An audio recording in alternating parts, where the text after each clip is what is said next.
Chapter 1. Streets of Konoha. Naruto was running as fast as his feet could carry him. Right behind him was a mob of people chasing after him, throwing rocks at him. The mob was attempting to land a solid hit on him and cause him injury so they could catch him. This occurrence unfortunately was not uncommon for young Naruto, and it happened every year on his birthday and every once in a while during the rest of the year, but Naruto could never knew why people always attacked and acted mean towards him. Naruto ducked into an alley to hopefully lose the crowd of people. Naruto ran down the alley and came to a dead end. Naruto turned around and waited, knowing what was to come next, as it had happened many times in the past. Already resigned to the beating that was about to come, Naruto stood stone still as the crowd came into the alley. An indifferent expression was on Naruto's face as the mob approached. The mob started yelling curses and threats at Naruto, then a person threw a bottle at Naruto and all broke loose. The mob moved forward and dragged Naruto to the center of the mob to start the beating him unmercifully. The beating was horrific as the civilians that blamed Naruto for their loved ones' deaths attacked without remorse. Besides the usual stabbing, burning and general punching and kicking that the mob usually did to Naruto, some of the people in the mob were creative in their torture and attempted killing of the demon. Some of the civilians were flaying sections of skin from Naruto's body. Another civilian decided that he wanted to prevent the demon child from ever having demon spawns and went to castrate Naruto. Naruto was awake for all of this, having been through things like this many times. He had an abnormal high pain tolerance. But as the civilian went to castrate Naruto, red chakra burst from Naruto in a shroud around his body, a chakra tail waving behind him. The civilians watched as the wounds on Naruto quickly healed, leaving no marks at all, while Naruto stood up to face his attackers. Eyes down with his hair covering his eyes, Naruto spoke to the mob. "You call this child a demon when you are far worse than any demon for attacking an innocent child." Naruto looked up, but instead of bright blue eyes that usually showing determination and happiness, there was silted black pupils with red eyes showing an endless depth of malice and hate. Naruto's feature had taken on a more feral look into those of the mob. He was starting to resemble the demon fox that was inside of him. The mob took a step back in fear at Naruto's new appearance just as a chakra claw came off the shroud and began to attack the people in the mob. The first swipe of the chakra claw killed several civilians that had previously tried to kill Naruto. The mob dispersed as fast as possible, but they couldn't escape fast enough to avoid death. The chakra around Naruto's continued to rage even after the Anbu and the Hokage arrived, but before they could move to subdue him, he fainted and the shroud disappeared. The ki coming off the Sandaime Hokage was enormous. The Anbu in the area started to sweat, feeling like death was about to descend upon them at any moment. In a voice that left no room for argument, the Hokage said, "I want the civilians that were a part of that mob interrogated and the leaders killed. If you find any ninja that were involved, I want them captured and brought to Ibiki and Anko. Also tell Anko that she has my blessing to have some fun." The Anbu shivered at the cruel tone in the Hokage's voice, but blurred away to complete the task assigned to them by their Hokage and to escape the ki that permeated the air. After the Anbu left the area in search of the people that were a part the mob, the Hokage sadly and gingerly picked up Naruto to carry him to the hospital. To avoid possibly hurting the boy, the Hokage decided to run across the rooftops to get to the hospital. The Hokage couldn't see anything wrong with him, but that didn't mean there wasn't any internal damage or injuries. Naruto's mindscape. "In my head it feels like someone stepped on it," said a confused Naruto. After taking a quick look around, Naruto said, "Those idiots put me in a sewer. This has to be a new low for those people. I mean, isn't enough to beat me, now they have to throw me down here too." Getting up, Naruto began to walk, trying to find a way out of the sewer tunnels.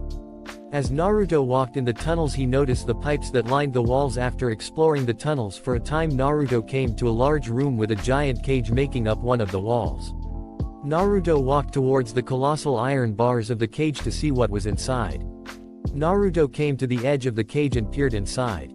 The sight that Naruto saw inside the cage was interesting to say the least. He saw a gorgeous girl in her teens, with bright red hair and a prefect figure sitting against one of the walls, crying into her knees, mumbling something that Naruto couldn't make out. Not wanting the girl to continue to cry, Naruto walked into the cage and walked up to the girl and said in a caring voice, "Are you okay, miss?" Looking up at the sound of a voice, the girl's eyes widened. With a whisper she said, "Naruto, is that you?" Quirking an eye at the question, he said, How do you know my name? I don't believe we have ever met. The girl instantly jumped up and started to hug the life out of Naruto. Naruto began to run out of air and in a desperate voice said, "Air, air, I need air." The girl let go immediately and looked down in shame at hurting Naruto. Naruto regained his breath and looked at the girl that had just hugged him and said, "So how is it that you know me?" The girl looked up from the ground and looked Naruto in the eyes before saying, "Well, you don't know me, but I have known you for a while now, 6 years to be precise." Naruto stared at her for a moment before saying, "You're the Kyuubi," in a matter-of-fact tone. Slowly nodding her head yes, the girl now known as the Kyuubi stood up and walked up to Naruto and gave him a more reasonable hug. Naruto just stood there shell-shocked by the fact that he was in the presence of the strongest demon ever. Finishing the hug, Kyuubi stepped back and looked at Naruto and said, "Naruto, I want to say I am sorry for all the pain I have caused you, for being sealed in you. I would understand if you hated me for all time." Snapping out of his stupor, Naruto looked at her for a second and said in a calm but decisive tone, "It is not your fault. The villagers attack me due to their own misunderstanding of the ninja arts. If they think I am you, then they have never understood the concept of sealing. I am the container, not the contents, so I hold nothing against you." Kyuubi stared at the 6-year-old in front of her and was amazed at the maturity shown. "Thank you, Naruto," said Kyuubi. "Naruto, take a seat, I think we have something to talk about," said Kyuubi after a moment of silence. Doing as he was told, Naruto sat down and listened to Kyuubi. "First, I want to ask you a question. What is your dream, Naruto?" said a serious Kyuubi. After thinking for a moment, Naruto said, "To become the strongest ninja in the world, to protect the people that are important to me, and to make my parents proud." Nodding, Kyuubi said, "A noble goal, Naruto, but you will have to work very hard to achieve that goal." Nodding his head, Naruto said, "Nothing worth having comes easily. This is true, Naruto, and I have a surprise to help you on your path to your dream. I am going to train you to be the strongest ninja in the world. By the time I am done training, you will be as stronger than anyone your age, and if you are serious about your dream, you will become a threat to Jonin level ninja. But now I want to tell you who your parents are," said Kyuubi. Naruto stared at Kyuubi with the wide-eyed of a young child and said, "You know who my parents are?" "Yes, Naruto, I know who they were. They were very strong ninja. Your father beat me and sealed me in you," said Kyuubi. "Wait, didn't the Yondaime Hokage seal you inside of me?" "Yes, Naruto, the 4th Hokage did seal me inside of you," said Kyuubi. "So that means that Namikaze Minato is my father," said an overly excited Naruto. "Yes, he was your father, and your mother was his wife Uzumaki Kushina. Both were amazing ninja that were easily cage level. Minato was a Fuinjutsu master and was famous for his Rasengan and Hiraishin techniques. Your mother Kushina was also a seal master and Kenjutsu master as well. Unfortunately, that is the limit of what I know," said Kyuubi. Nodding, Naruto says, "Thank you for telling me who my parents are." Nodding a thank you, Kyuubi began, "Now the surprise I promised. To put it simply, Naruto, you have 2 dujutsus, the Sharingan, the dujutsu of the Uchiha clan, and the Rinnegan, the dujutsu of the Sage of 6 Paths. Both are extremely powerful, and once trained they will give you a great boost in your ninja career. But because you have both, your genetics, they actually conflicted with each other, meaning you won't be able to activate them naturally. That is where I come in, because I am going to force them to activate with my Yuki. But I can't do it right now without causing the whole village to freak out and think I am trying to take control, so we will do it later when we are in a location that people can't detect my Yuki, okay?"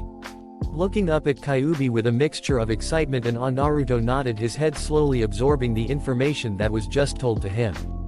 Finally accepting the information, Naruto looked at Kyuubi and asked, "When will we begin training my dujutsus and ninja skills?" Smirking at the young child in front of her, Kyuubi said, "We will begin your training tomorrow, but for right now we need to talk about what you are going to do when you wake up. Right now the Hokage is sitting in your hospital room waiting for you to wake up. When you do, I want you to ask him to put you in the academy early so you can learn to protect yourself.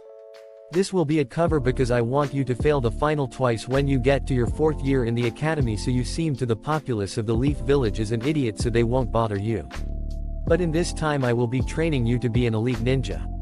I will give you more details later, but right now you need to wake up." Nodding his head, Naruto said, "Okay, Q-chan, see you later." Naruto faded from his mindscape, leaving a blushing Kyuubi behind. Slowly opening his eye, Naruto took a look around. As he scanned the room, his eyes came upon the form of the Hokage sitting in a chair with his head in his hands. The stress of the day obvious in the way he was sitting. Naruto cleared his throat and the Hokage snapped his head up to look at the boy. Untold relief and sadness showed in the old Hokage's eyes as he looked at Naruto. Final speaking, the Hokage said, "How are you feeling, Naruto?" Giving the Hokage a genuine smile, he said, "I am feeling better now, thank you for asking." After a few moments of quiet, Naruto spoke up again, "Gigi, can you put me in the academy? I want to learn to protect myself so I don't end up in the hospital anymore." Nodding his head, the Hokage said, "That seems fine, Naruto. The academy has already started, but I can get you in a week's time." Thanking the Hokage, Naruto asked if he could leave the hospital. The Hokage handed Naruto a key and said that it was for an apartment. He also told him where to find the apartment complex. Then with a nod from the Hokage, Naruto got out of the bed and got dressed in his normal clothes. Naruto ran out of the hospital and ran to his new home to rest for tomorrow. Watching the boy leave, the Hokage sighed, happy that Naruto is fine. Walking out of the hospital, the Hokage shunshined to his office. Sitting down, his feature became hard. The Anbu in the room knew that the gentle Hokage that they all knew was gone, replaced the of Shinobi. In a cold voice, the of Shinobi said, "I want all Anbu out of this office now." With that, all Anbu left in a flash. Sitting down, the Hokage took out a scroll and began to write a letter to one of his students. The message was for Jiraiya, the current spy master of the Konoha, and the letter was an order to return to the Konoha. Upon finishing the letter, Sarutobi summoned a messenger monkey. Giving the letter to the messenger summon, the monkey nodded and disappeared in a puff of smoke. Turning to look over the village, Sarutobi sighed and thought, "How did I let the village get this bad? The corruption and hatred is horrible." Giggling perversely, the Toad Saga scribbled notes into his notebook without taking his eyes off the women in front of him. "That's it, take off the towel." A puff of smoke appeared next to Jiraiya just as a small trickle of blood started to run from his nose. The monkey summon appeared from the smoke and waited for the man to acknowledge his presence while mentally snickering at the perverted old man. After a few minutes of nothing from the perverted man, the monkey decided to jump on his head. Jiraiya instantly snapped out of his trance once he felt an animal on his head. The animal jumped off and he recognized it as a monkey from his sensei. Taking the scroll and thanking the summon, Jiraiya started to read the letter. Finishing the letter, Jiraiya moved with a speed that few knew he could to the edge of the village he was currently at and began going through hand seals. Finishing, Jiraiya slammed his hand on the ground and a giant toad appeared. The boss of the Toad clan spoke to the person on his head saying, "What is it, Jiraiya? Why have you summoned me?" Jiraiya spoke, but the happy carefree tone the Toad boss expected was not there, only seriousness and rage. "I need to get to the Leaf Village now, Gamabunta," said a fuming Jiraiya. Nodding his head, Gamabunta jumped off in the direction of the Konoha. Naruto woke up after his night in his mindscape, talking with Kyuubi about her plans for the next few days. Getting up and going about his morning routine, Naruto got ready for the day for training that Kyuubi promised. Finishing getting ready for the day, Naruto ran out his door and head to the only training ground no one ever used, Training Ground 44. Coming to a clearing deep inside the Forest of Death, Naruto sat in the center and started to meditate in lotus position as Kyuubi instructed last night. Naruto breathed deeply, relaxing his body. Kyuubi's voice entered his mind and she said, "Okay Naruto, I am going to start now, so be ready, this is going to hurt a lot." Naruto began to feel a burning in his gut as the Yuki spread through his system. His whole body burned with pain.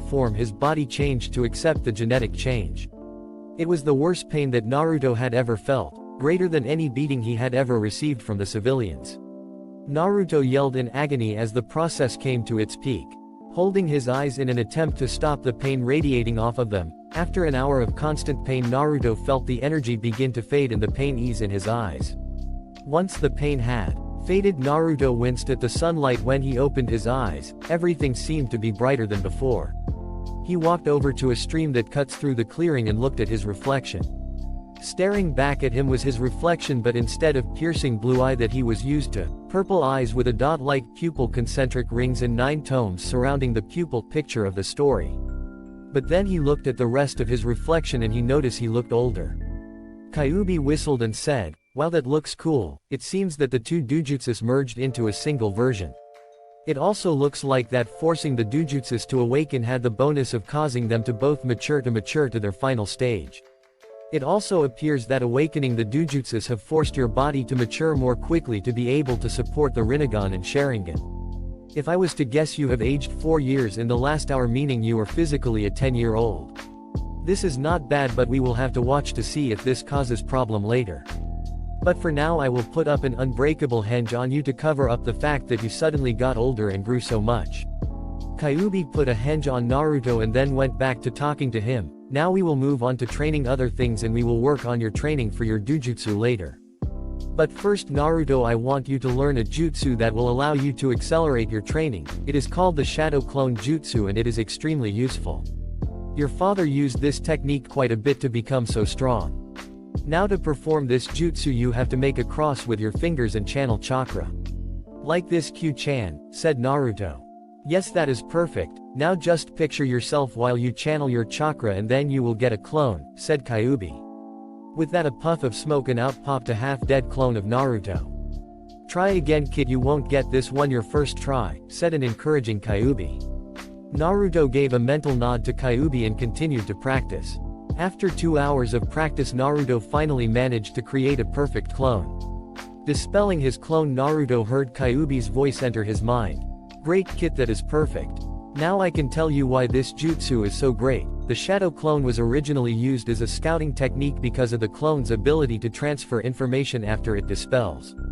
But if a person has high enough chakra reserves, then they can use it to train in things like technique, chakra control, muscle memory and knowledge, which means you can learn things faster than anyone ever could hope to learn. Your father was very liberal with this technique and could use it to train, although he was never able to create more than 10 and the clones could never last more than a day, said Kyuubi. Naruto widened his eyes and nodded dumbly at the amazing information that Kyuubi was telling him. Now Naruto, I want you to work on creating and maintaining more clones. It will take you a while, but after a week you should have larger chakra reserves, so you will be able to create around 100 clones. Naruto nodded his head in understanding as he focused on creating more clones. After a day of work, Naruto could create 10 clones and have the clones hold for an hour before dispelling. Naruto repeated this every day, creating and sparring with his clones until he dispelled them. He would practice until he exhausted his chakra reserves and then he would slowly walk home to rest. A week went by this way, and during this time Naruto's chakra reserves expanded exponentially to serve to Naruto's excessive use of chakra. He also learned how to recover unused chakra from clones that dispel for any other reason other than chakra exhaustion. This proved to be really useful since he was able to practice longer. This was due to a few factors according to Kyuubi. One was the fact that he had naturally large reserves. The other fact that went into his rapid growth was his extremely high healing rate that was due to his Uzumaki heritage and was amplified by Kyuubi's Yuki.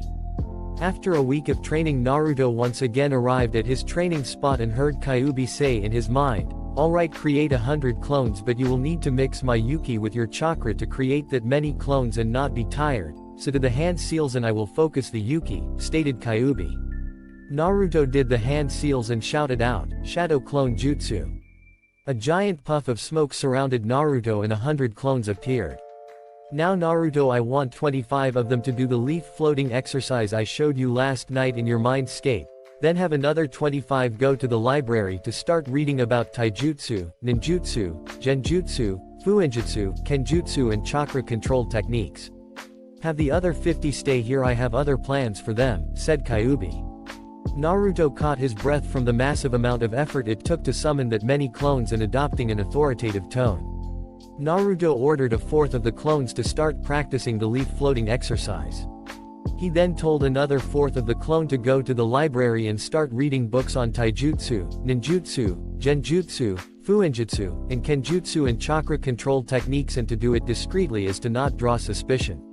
Once all the clones left to do what was ordered of them, Naruto heard Kyuubi talking again. "Okay, no, I want you to do the shadow clone jutsu, but I will use only my Yuki to create the clone."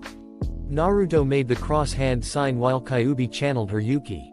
A puff of smoke appeared next to Naruto. When the smoke cleared, Kyuubi was standing there with a grin.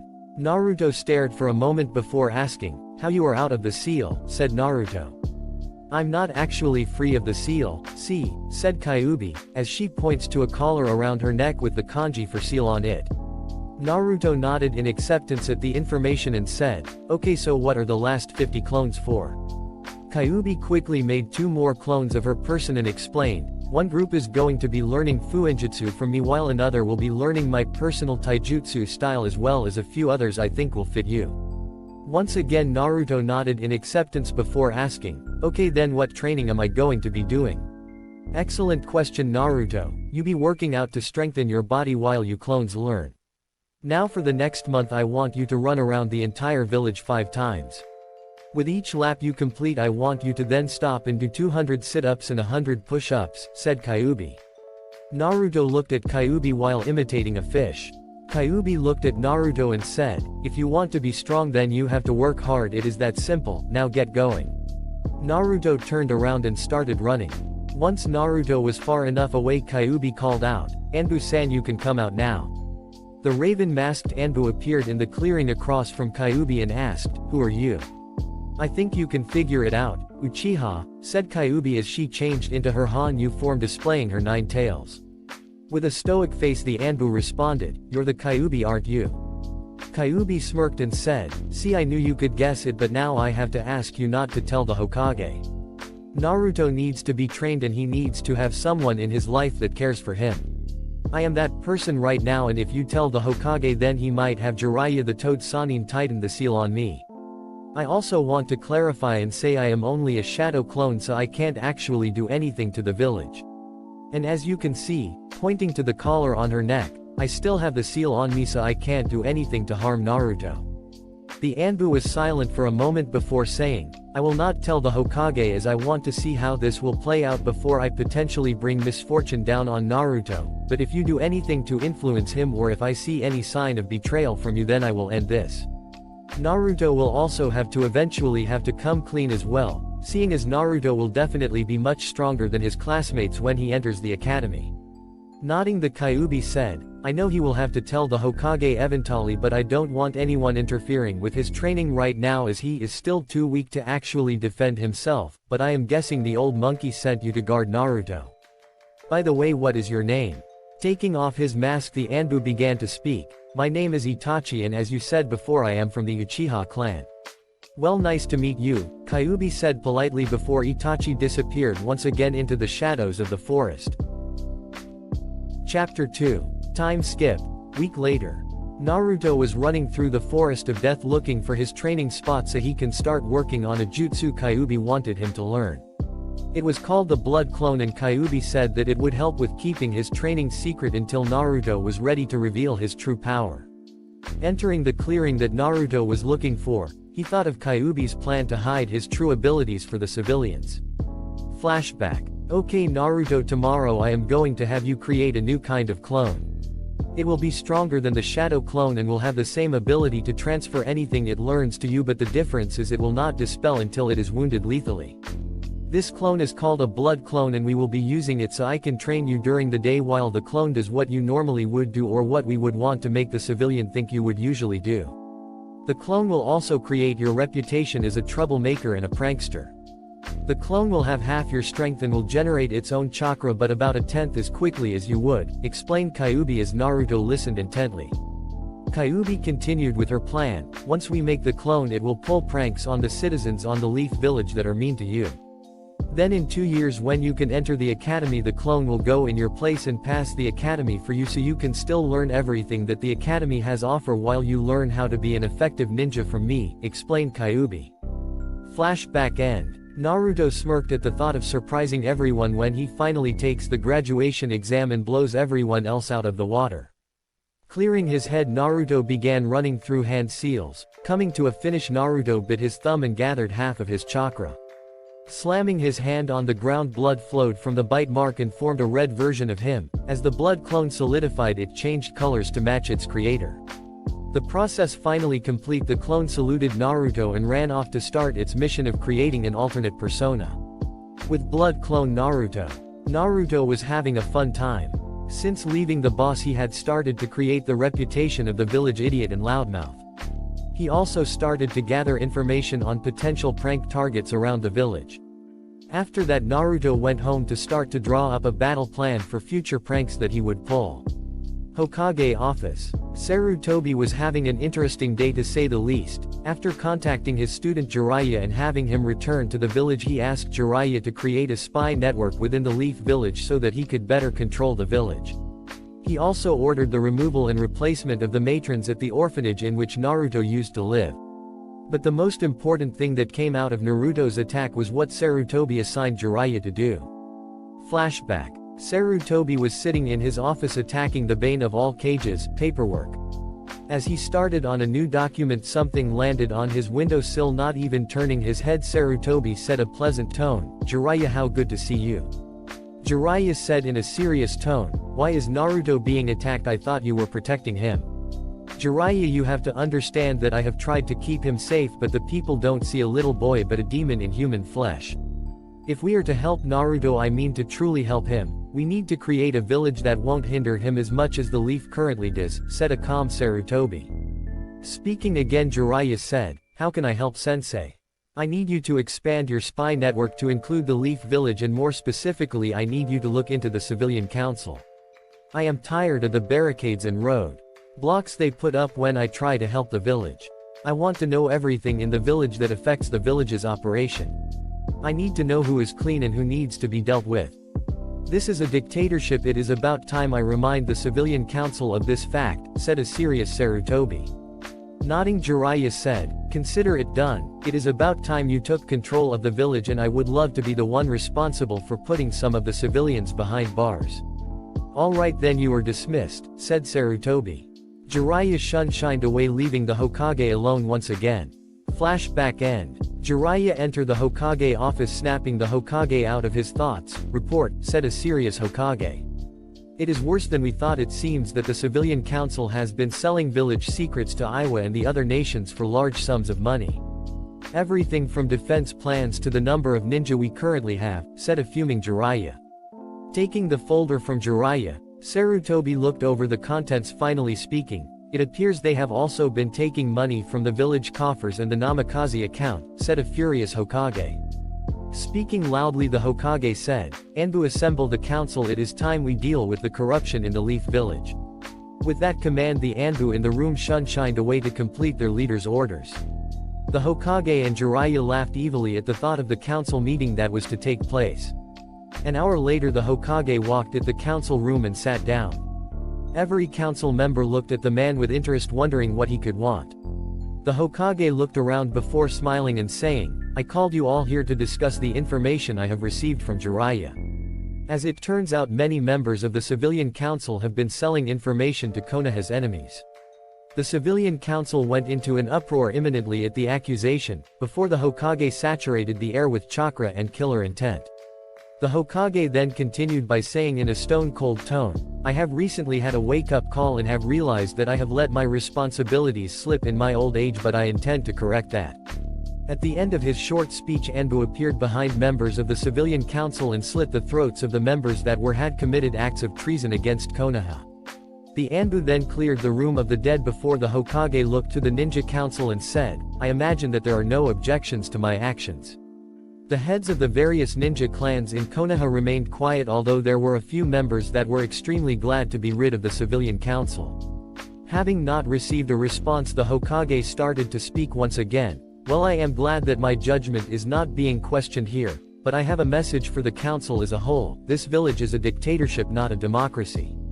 The council has no power in deciding anything concerning the whole village. It is meant to be a way for the Hokage to stay in touch with the people he serves. Thus the council only has the privilege of suggesting policy, and if you step out of line again, I will gladly remind you why I am in charge." The remaining people still alive in the Civilian Council nodded their heads furiously, while the clan heads each gave a curt nod of understanding, even though they understood this principle already and knew where the Hokage's powers ends and their began. Training Ground 44. It had a month since Naruto had met Kyuubi and began his training. During this time, Naruto's life had improved greatly. The civilians stopped harassing him and trying to beat him. They had also started to give him fair prices when he went to get supplies and food. While Naruto didn't understand, The sudden change, he was not going to look a gift horse in the mouth. Naruto was also very happy with his progress in the ninja arts. Kyuubi's training program consisted of Naruto spending the first half of his day working out his body with various exercises meant to target every muscle in his body to get him ready for the harsh life of a ninja. He then either sparred with Kyuubi or Itachi for the rest of the day, or he would practice his taijutsu stances and katas. The training didn't end there though. At night Kyuubi would teach him history, math, science, chakra theory, fuinjutsu formulas and strategy to make Naruto a well-rounded person and ninja. To be completely honest, with training non-stop, Naruto was completely burned out, but he realized he couldn't stop if he wanted to be the best. He was currently learning the basics of 3 taijutsu styles. The first style he was learning was the leaping fox style. It was a style relying heavily on feints and speed to hit the enemy and disable them. The second style is called the spinning lotus. It is a highly defensive style that has the person sitting in a lotus position to start. The last style is called the power fist style, is a very offensive style that relies on precise powerful hits to specific joints, pressure points and muscles to render those areas useless and cause mass damage to the body of the opponent. Each of these styles alone were deadly and extremely powerful once mastered. But even at the first tier of the styles, Naruto was already a taijutsu maverick, being able to beat anyone his own age with ease. With time, Naruto hoped he could combine the styles together to create a taijutsu form that would utterly destroy anyone that tried to beat it. Naruto's training in ninjutsu was progressing incredibly. Naruto mastered the 3 academy jutsus in the second week of training. Although the academy's clone jutsu was too low in chakra level for Naruto to do properly, he had also discovered that his henge was actually a lot stronger. He could actually transform into anything he wanted and it would be solid instead of an illusion. This, according to Kyuubi, could be very helpful in espionage missions and had a lot of potential in combat situations. Naruto had also started to ramp up his chakra control training, moving on to the tree walking exercise. Combining the tree walking exercise with the shadow clone jutsu increased Naruto's chakra control, which had the benefits of refined his control over his massive chakra reserves and increased his reserves at the same time. Kyuubi also began Naruto on his elemental chakra training. Kyuubi had Naruto get chakra paper from a local store and had him test his affinities. While his Sharingan gave him an affinity for all the major elements, he had a natural affinity to wind and fire.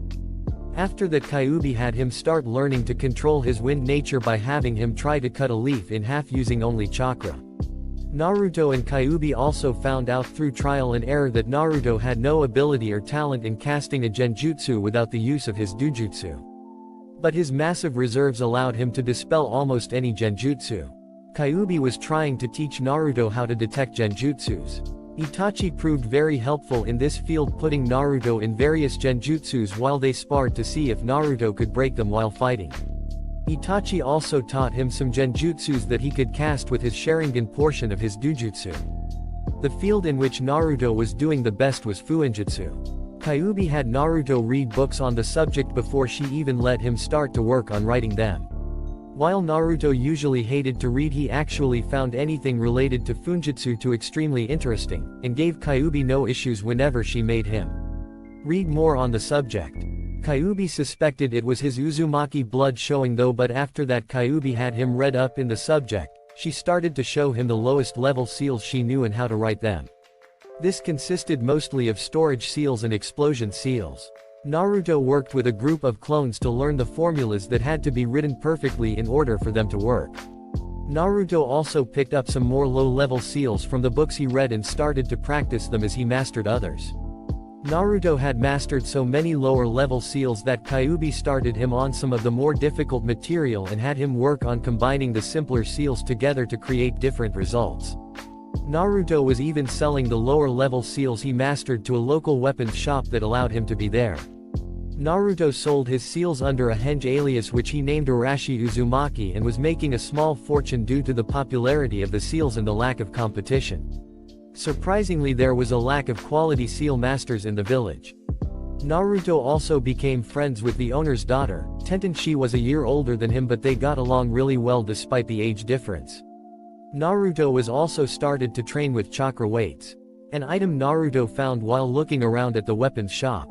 The weights basically worked by adding chakra to the bands around each limb, which increased the weight of the bands until the person stops adding chakra. It was an incredible training technique, but the weights were extremely expensive. If it wasn't for his seal sales, he would have not been able to afford them. Of course, in a few years Naruto should be able to make a pair for himself due to his rapid growth in the field of seals. Time skip 1 year. Naruto was walking towards his apartment after a harsh day of training. It was late and Naruto was enjoying the quiet of the night when Naruto began hearing shouting from the Hyuga compound. Naruto looked toward the sound of the noise and saw a man dressed in all black running towards him. In the man's arm was a tied-up Hyuga girl. Acting instantly, Naruto pulled out a kunai and threw it at the kidnapper. The man easily blocked it and spoke up, "You will have to better than that to stop me, kid." Naruto looked at him and said in an emotionless voice, "No, I don't, all I had to do was distract you." With that, Itachi appeared behind the man and gave him a swift chop to the neck, knocking him unconscious. Naruto walked up to the man and applied a chakra restriction tag to the man's back while Itachi tied him up. Naruto then went over to the scared girl and began to untie her. Once she was free, she grabbed onto Naruto and started crying. Not soon after that, the Hyuga Hiyashi arrived and took his daughter back to the compound, but before they left, the girl walked up to Naruto and asked, "What is your name?" Naruto said, "Naruto Uzumaki, nice to meet you." The girl giggled and blushed a deep crimson before she said, "My name is Hinata and I am very grateful that you saved me from that evil man." As Hinata was talking with Naruto, Hiyashi turned to watch the exchange between the blonde and his daughter and smiled. Hizashi then walked up and stood next to his brother and said, "Impressive for a boy so young to stand up to an elite-level ninja." Hiyashi turned to his identical brother and said, "Yes, it is, and this is why I won't prevent Hinata from befriending the boy even if we both know what he contains. He might just be the person Hinata needs to push her to be better and to gain her confidence." At this point, Hinata had finished thanking Naruto and Itachi and went back to stand by her father. Hiyashi then spoke up and addressed Naruto and Itachi, "I would like to thank you on behalf of the Hyuga clan, and if there is anything you ever need, please don't hesitate to ask." With that, Hiroshi held his hand out to his daughter and Hinata grasped it before they turned around and walked back towards the Hyuga compound. Naruto smiled as he turns to deal with the man Itachi was currently picking up off the ground. Time skip 1 year. Blood clone Naruto entered the classroom and looked around. He was early and decided to sit in the back so no one would bother him. Putting his head down, he waited for his classmates to arrive. About 30 minutes later, people began to trickle in and sit down. Naruto observed his class looking for anyone with potential as a friend, but found many already tainted by their parents by the looks he was receiving. Naruto also noticed a lack of malice coming from the kids from the ninja families. The bell rang and the teacher walked in and began roll call. She went down the list coming to Naruto's name, where she paused and looked at him with pure hatred and disgust. Naruto sighed and thought, this is going to be a long 4 years. At the end of the roll call, Naruto looked around the room at the classmates he would have for the next 4 years and mused, while there are a lot of clan heads in this class, I wonder why. Time skip 6 months. Naruto was lying on his couch reading a scroll on fire manipulation late at night, when a knock came from his front door. Having practices with his sensing abilities he had received from Kyuubi, Naruto detected Itachi's chakra signature. Naruto stood up and walked over to the door. Opening the door, Naruto said with a smile, "Hello Itachi, why are you here so late at night?" Itachi nodded his hello and walked inside before saying, "I am here to say goodbye and give you a couple of important scrolls before I leave on my long-term mission." Naruto jumped up and down at the thought of what kind of scrolls Itachi could be giving him. While Naruto was jumping, Itachi took out 2 scrolls from his scroll pockets of his Jonin jacket and handed them to Naruto. "One scroll will tell you everything that I currently know about the Sharingan and where you can learn more information. The other scroll contains the personal jutsu library of the Uchiha clan. I believe you to be responsible enough to handle these gifts and hope you use them to protect and better the village," said an even stoic Itachi. Naruto marveled at the 2 scrolls in his hand and looked up at Itachi before saying in a stunned voice, "Thank you." Itachi looked at Naruto and said, "You're welcome Naruto, I hope you use them to become a great and honorable ninja. Now with that done, I must say my goodbye Naruto, I am about to undertake a mission that will keep me away from the village for a very long time." Naruto smiled at Itachi and said, Alright then, good luck and I hope you succeed in your mission. It was fun having you as my other sensei. Itachi gave a nod before shining away. Itachi looked out over his clan's home and took a deep breath before activating his Mangekyo Sharingan and drawing his short sword. Looking down from his perch on an electric utility pole, Itachi spotted his younger brother and appeared in a flash before him. Sasuke looked his older brother in the eye and noticed his Sharingan was different. That was the last conscious thought Sasuke had before Itachi put him to sleep with his Mangekyo. In a quiet whisper, Itachi said to no one in particular, "I am sorry." Itachi then turned to face the Uchiha guards that had moved on his position and said, "Today the scourge that is the Uchiha clan ends." Rushing at a level none of the guard had ever seen him move before, Itachi slit all of their throats before appearing behind the group of ninja. After that, Itachi went into a trance, killing all the people that stood against him in the village. After he had hunted down all the traitors of the Leaf, Itachi ran to the limits of the village to escape the Anbu that had been sent to capture him. From a distance, Danzo looked upon the Uchiha district, watching Itachi kill his family and friends without mercy. Once Itachi began to leave, Danzo looked to an Anbu to his right and said, "Kill the rest and collect the Sharingan eyes. Sarutobi may be in control for now, but my day is coming and I will need all the power I can get." The Root Anbu nodded and said in a monotone voice, "Yes, Lord Danzo." Meanwhile, Sarutobi looked on with sadness at his seeing orb to watch as one of his most loyal ninja flees the scene of his latest mission. Sarutobi did not want Itachi to be the one to kill his family. Itachi had volunteered as he thought it was the best way to stop the Uchiha clan from being disgraced as well as save the village from civil war. The Hokage had sent the Anbu as soon as he saw that Itachi had finished his assignment.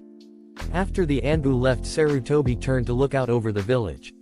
The Anbu arrived to see Root Ninja killing the rest of the Uchiha clan and engaged them to prevent from wiping the clan out. The Root Anbu disappeared at the arrival of the village Anbu, leaving a battlefield in their wake. Men, women and children, ninja and civilian alike, were dead on the ground, dead. The Anbu proceeded to secure the area and dispatched a team to follow Itachi and another to follow the Root Anbu. The Anbu that were left to clean up the mess proceeded to check the bodies for any sign of life before making a pile of the dead in the center of the district. A bare-masked Anbu came over the form of Sasuke Uchiha and checked for a plus. Having already checked many bodies before this, the Anbu was surprised to feel a pulse. Instantly the Anbu called out, "I got a live one. It seems he is unconscious in some sort of genjutsu." Another Anbu came over and said, "Bear, why don't you bring him to the hospital for treatment? We don't want the kid to wake up and see his entire family dead." The Anbu known as Bear picked the prone form of Sasuke up and jumped across the rooftops to the hospital. Gecko, the other Anbu, turned back to the others and asked, "Have all the bodies been checked and collected?" Bird saluted her captain and said, "Yes sir, but it seems that the Root Anbu managed to take 5 sets of Sharingan eyes." Gecko nodded and said, "Alright, I will report this to the Hokage, finish up here and return to the base." Gecko shined away, leaving the remaining Anbu to burn the body of dead bodies. Time skip 1 month. Naruto was currently walking through the Uchiha district and shivered at the quietness of the once loud and busy home of the Uchiha clan. Naruto kept walking through the district on his way to the Naka Shrine. No one was in the district at the moment, with Sasuke Uchiha currently at the academy and no one willing to come to this part of the village anymore after the massacre of the Uchiha clan. Naruto had the place to himself. Naruto pulled out one of the scrolls Itachi had given him and examined it once again. The scroll contained the basic explanation of the first 3 stages of the Sharingan and what each stage gave him in terms of abilities. It even gave training methods to improve these abilities. But the last paragraph of the scroll told him that if he wanted to know more, he had to go to the Naka Shrine and find the secret room. So Naruto had come to see what could possibly be hidden in the Naka Shrine.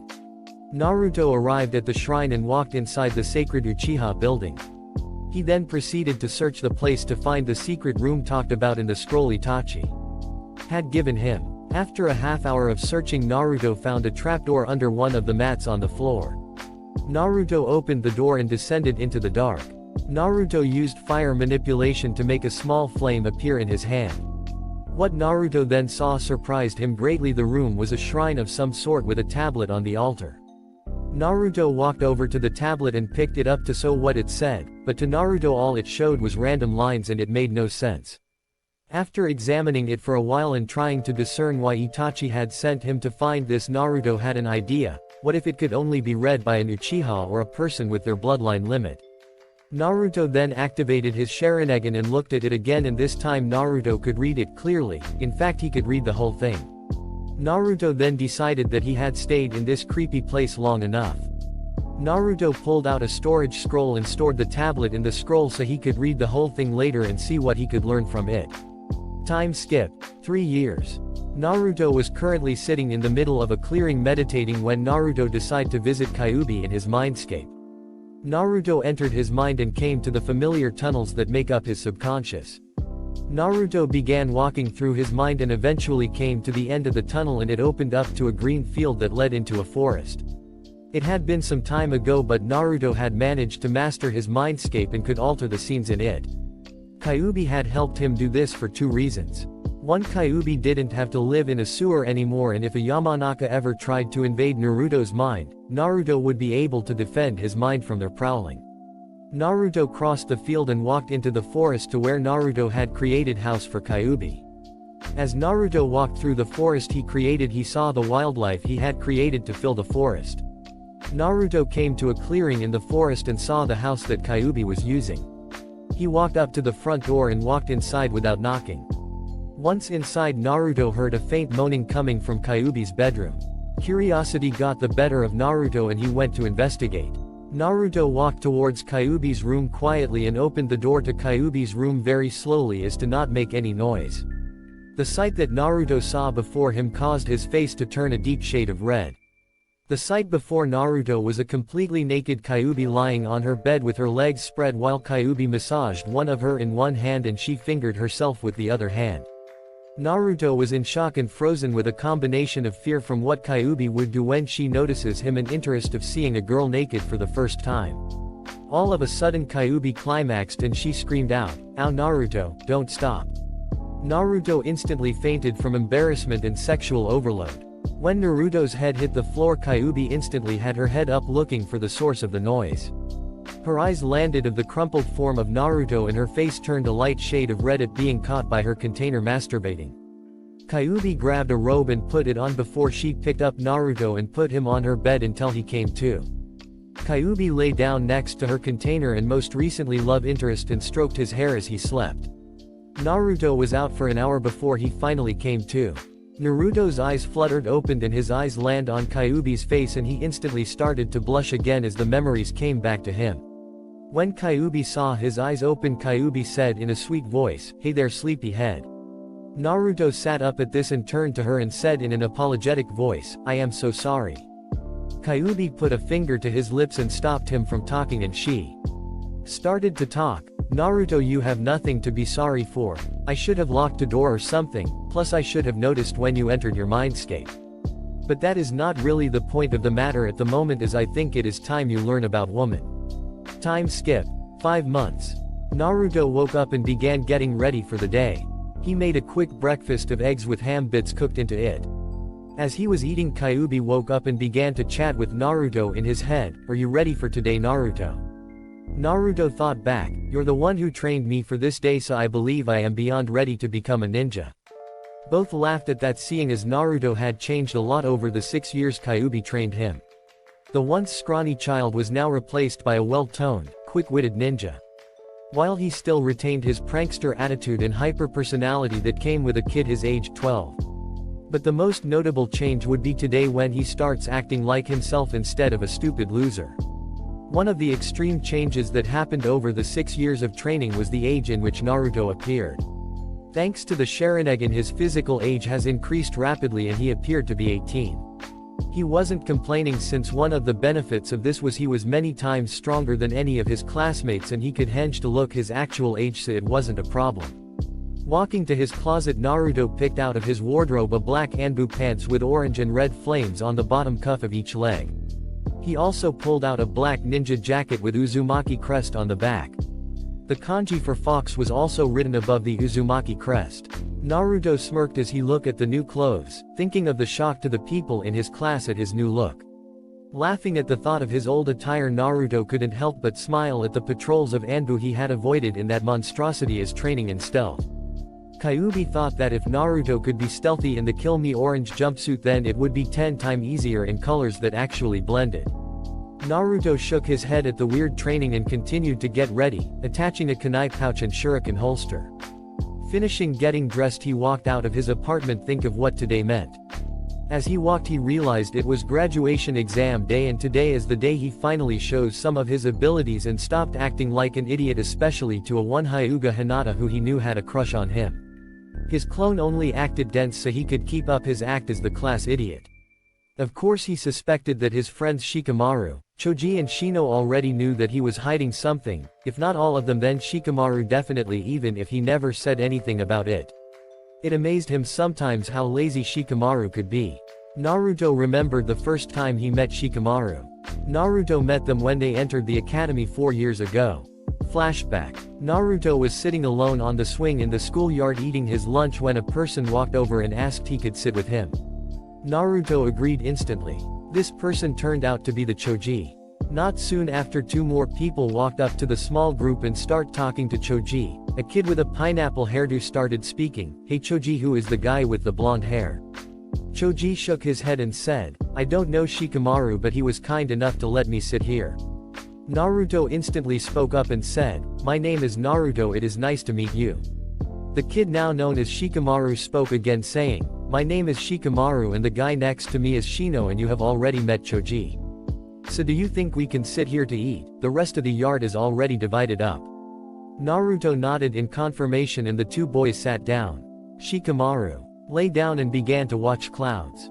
From that day on they became friends, playing and hanging out together. Flashback end. Naruto smiled at the memory as he entered the academy yard. Leaf Academy. Walking into the classroom, Naruto saw many of his classmates talking amongst themselves, excitement for the exam being the major topic of conversation. As he walked further into the room, people began to notice his new attire. Kiba, the loudmouth of the class, stood up and pointed at Naruto saying, "Hey Dobi, what is with the new clothes? Are you trying to impress the teacher or something?" Naruto ignored Kiba, walking to an empty chair next to Hinata.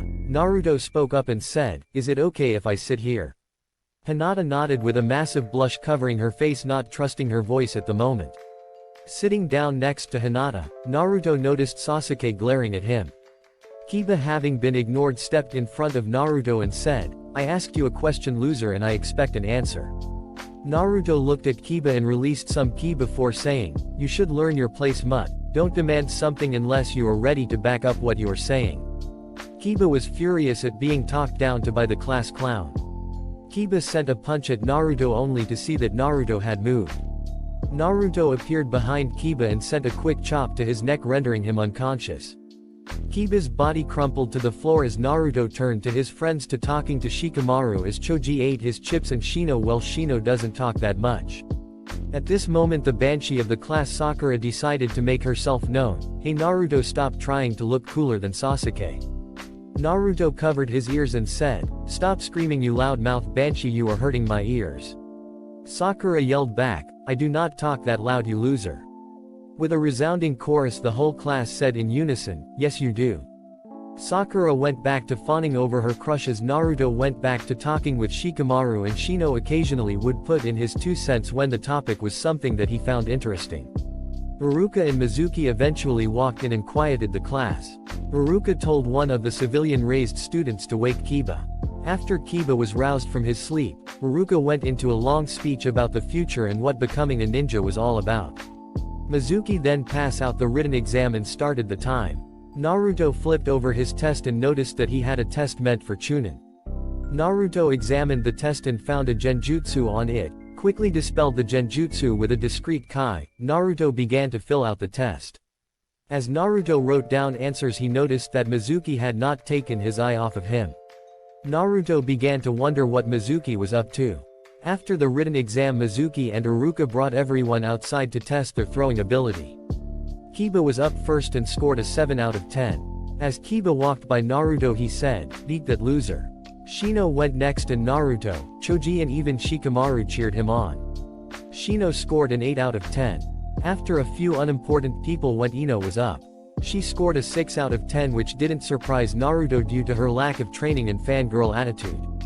Hinata was next, and as she passed Naruto he whispered, "Good luck." Hinata blushed slightly and said a quick, "Thank you." Hinata got an impressive 9 out of 10. After Hinata was Choji and then Shikamaru, both got a 7 out of 10. After they went, Sasuke stepped up to the line next and got a 9 out of 10. Sakura got a 6 out of 10, which again is not surprising. The rest of the class failed that portion of the exam with a 5 out of 10 or worse. The last person to go was Naruto. Taking the Tenkanai Naruto from Iruka, Naruto channeled some wind chakra into the weapons, Naruto then threw them all at once. The weapons blurred and hit a tree behind the dummy target. Kiba, seeing this, laughed and said, "You missed completely, you loser." Naruto then looked at Kiba and said, "Why don't you go and take a closer look, Kiba, and you will see that I didn't miss." Iruka, Mizuki and Kiba walked closer and saw that there were 10 holes in the dummy, each in an instant kill spot. Kiba turned away from the target and said, "Lucky throw." Mizuki looked at Naruto with pure rage but could do nothing but give him a perfect score. While Iruka was impressed by Naruto's accuracy, fortunately no one actually noticed that he used wind nature chakra. The group then moved to the sparring fields for the taijutsu evaluation. Once everyone was gathered around the taijutsu fields when Iruka announced, "For the taijutsu portion we will be holding a boys and a girls tournament. This will allow you to showcase your strategy as well as your ability to fight hand to hand. The boy and girl winner of their respective tournaments will each receiving extra points on their exam." After Iruka finished, the students separated with the girls on one side and the boys on the other. Mizuki then paired of the boys and the girls side and started the matches for the first round of the tournament. The two groups head to different fields and the first matches of the tournaments began. The first round of spars went well with Hinata, Sakura and Ino winning their matches in the girls' tournament, although Naruto was rather surprised that Sakura managed to win her match, seeing as she came from a civilian family and never actually trained. In the boys' tournament, Choji, Shino, Kiba, Shikamaru, Sasuke won their matches. When it was Naruto's turn for the first round, Naruto was paired with some random civilian. Once the match began, Naruto dropped into a perfect academy stance and his opponent charged him, thinking that he was still the dead last of the class. Unfortunately for that student, he never saw the attack that knocked him out coming as Naruto punched the kid right in the jaw, knocking him out instantly. The next round of the tournament was a bit more interesting for Naruto as he watched the matchups on the girls' side. The matchups were Ino against some civilian girl that managed to make it past the first round, and Hinata going against Sakura. Ino's spar was rather boring as Ino had the obvious advantage since she was raised by a ninja clan.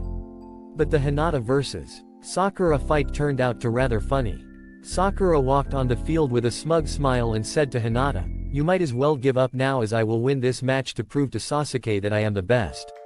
Hinata just looked at Sakura with a blank expression and said, "I really don't care for your love for that emo brat. I think you are actually quite pathetic to be chasing after him so much."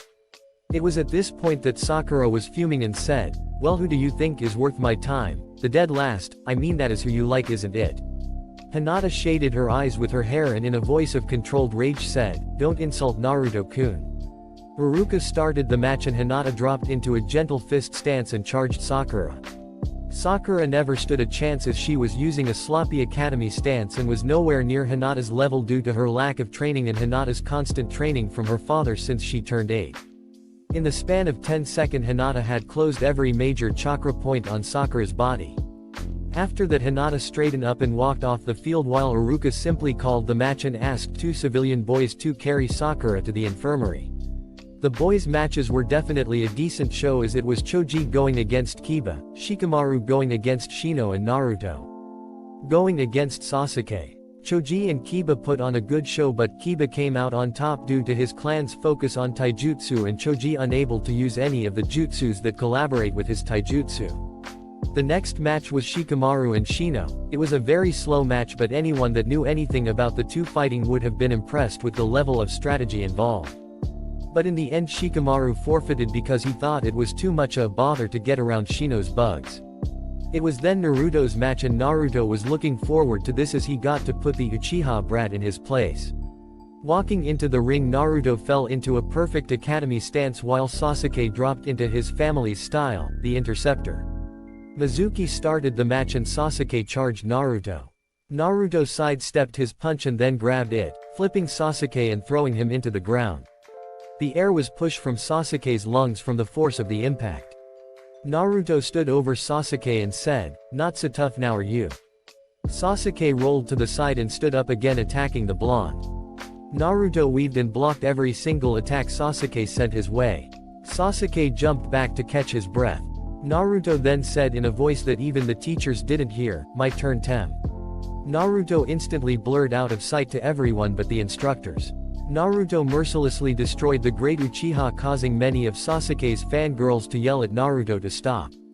Once Sasuke fell unconscious, Naruto stopped attacking and began to walk away. Mizuki called the match, awarding Naruto the win and once again a perfect score. Sasuke was carried away by his fangirls as they fawned over him, all the while glaring at Naruto. Sakura, who had just returned from the nurse's office, saw Naruto beat down the last loyal Uchiha and tried to punch Naruto for hurting her precious Sasuke-kun, but failed when Naruto caught the punch easily. Naruto looked at Sakura and said, "Sakura, you are pathetic, try training instead of fawning over your crush." The final round of the respective tournaments was rather fun for Naruto as he got to see Ino get her kicked by Hinata. But Naruto had the most fun in the final match of the boys' tournaments. Since there was 3 finalists in the boys' tournament, Iruka decided a 3-way match would be appropriate. So Naruto, Shino and Kiba faced off on the sparring field as they waited for Iruka to begin the match. Iruka started the match and Naruto was instantly attacked by Shino and Kiba. Naruto smiled as he blocked both attacks and pushed them back. Naruto called out and said, "I guess I am the guy that has a target on his back after my match with the Uchiha brat." All Naruto received was the calm faces of indifference from the 2 other combatants. Once again the 2 double-teamed Naruto again and tried to get inside his guard. But Naruto blocked both of them before he shifted into his leaping fox style and began to turn the tide of battle. Kiba and Shino were suddenly on the defensive as Naruto slammed them with hard-hitting strikes. To Kiba and Shino it felt like stone was hitting them instead of fists. At this point Kiba and Shino were beginning to sweat as they felt their arms become numb due to Naruto's hard-hitting strikes. Shino jumped back to get some distance and said, "I forfeit, Naruto is much stronger and skilled than me and I feel that he could have ended this a while ago if he felt like it." Unfortunately for Kiba, his pride would not let him to forfeit, so he continued to fight alone. But Naruto decided that he had messed with Kiba enough and used his greater level of speed to get behind Kiba and deliver a fierce chop to the neck, knocking Kiba out. Iruka then called the match and declared Naruto the winner. Iruka then dismissed the class for a 2-hour recess so that he could correct the tests from earlier. As the students dispersed to eat lunch and relax, Naruto walked up to Hinata and said, "Nice job winning the girls' tournament and I like the confident side of you in your match against Sakura. Well, anyway, just wanted to congratulate you and wish you luck before I go and take care of some things." Hinata at this point had a full face blush and said in a soft voice, "Thank you Naruto, you were great too." Naruto gave her a big smile and said, "Thanks Hinata," before he turned around and left the school grounds. Once off the grounds, Naruto blurred through the village heading for the Hokage mansion. Sarutobi was having a great day. Not only was he finished with his paperwork for the day, but he was happy with the progress of the village, since he had retaken control of his village. With the information that Jiraiya had gathered, Sarutobi had been able to get rid of many of the annoying members of the civilian council. With the ninja council on his side, Sarutobi was able to reform much of the village. He had even fired his advisors, realizing they were causing some issues, and that they were to set in the old ways to innovate and be effective advisors. But believing that they were still loyal to the village and wanting what was best for it, he assigned them to the restructuring of the academy curriculum. This change has allowed a stricter weed-out process and is producing higher quality ninja. To fill the advisor position, he had Jiraiya take the position, which made sense due to Jiraiya's vast knowledge of the elemental nations. Sarutobi had even started an upgrade to the village walls to increase the detection radius of the barrier that surrounded the Leaf Village, as well increase the number of ninja working for the barrier core. All in all, he was happy with the progress, but he still had work to do. Just then Naruto barged into his office and said, "Hey Gigi, how is life treating you?" The old Hokage chuckled at the blonde's antics and said, "I am well Naruto, but why are you here?" "I am here actually to discuss a possible security breach." Mizuki has been eyeing me lately and he smells of snakes, said a serious Naruto. At this the Hokage became serious and said, Naruto, what do you think Mizuki is planning? I believe he is trying to get me to fail. For what reason I don't know, but I am here to ask you permission to fail on purpose to see what he is up to. The ninjutsu portion is next and I can fail the clone to see if what Mizuki will do, said Naruto. That is fine, now I just need you perform the 3 academy jutsus and I will clear you to do it, said the Hokage. Naruto then did the 3 academy jutsus, Henge, Kawarimi and a clone, but Naruto did the shadow clone. The Hokage nodded in approval and handed Naruto a leaf headband.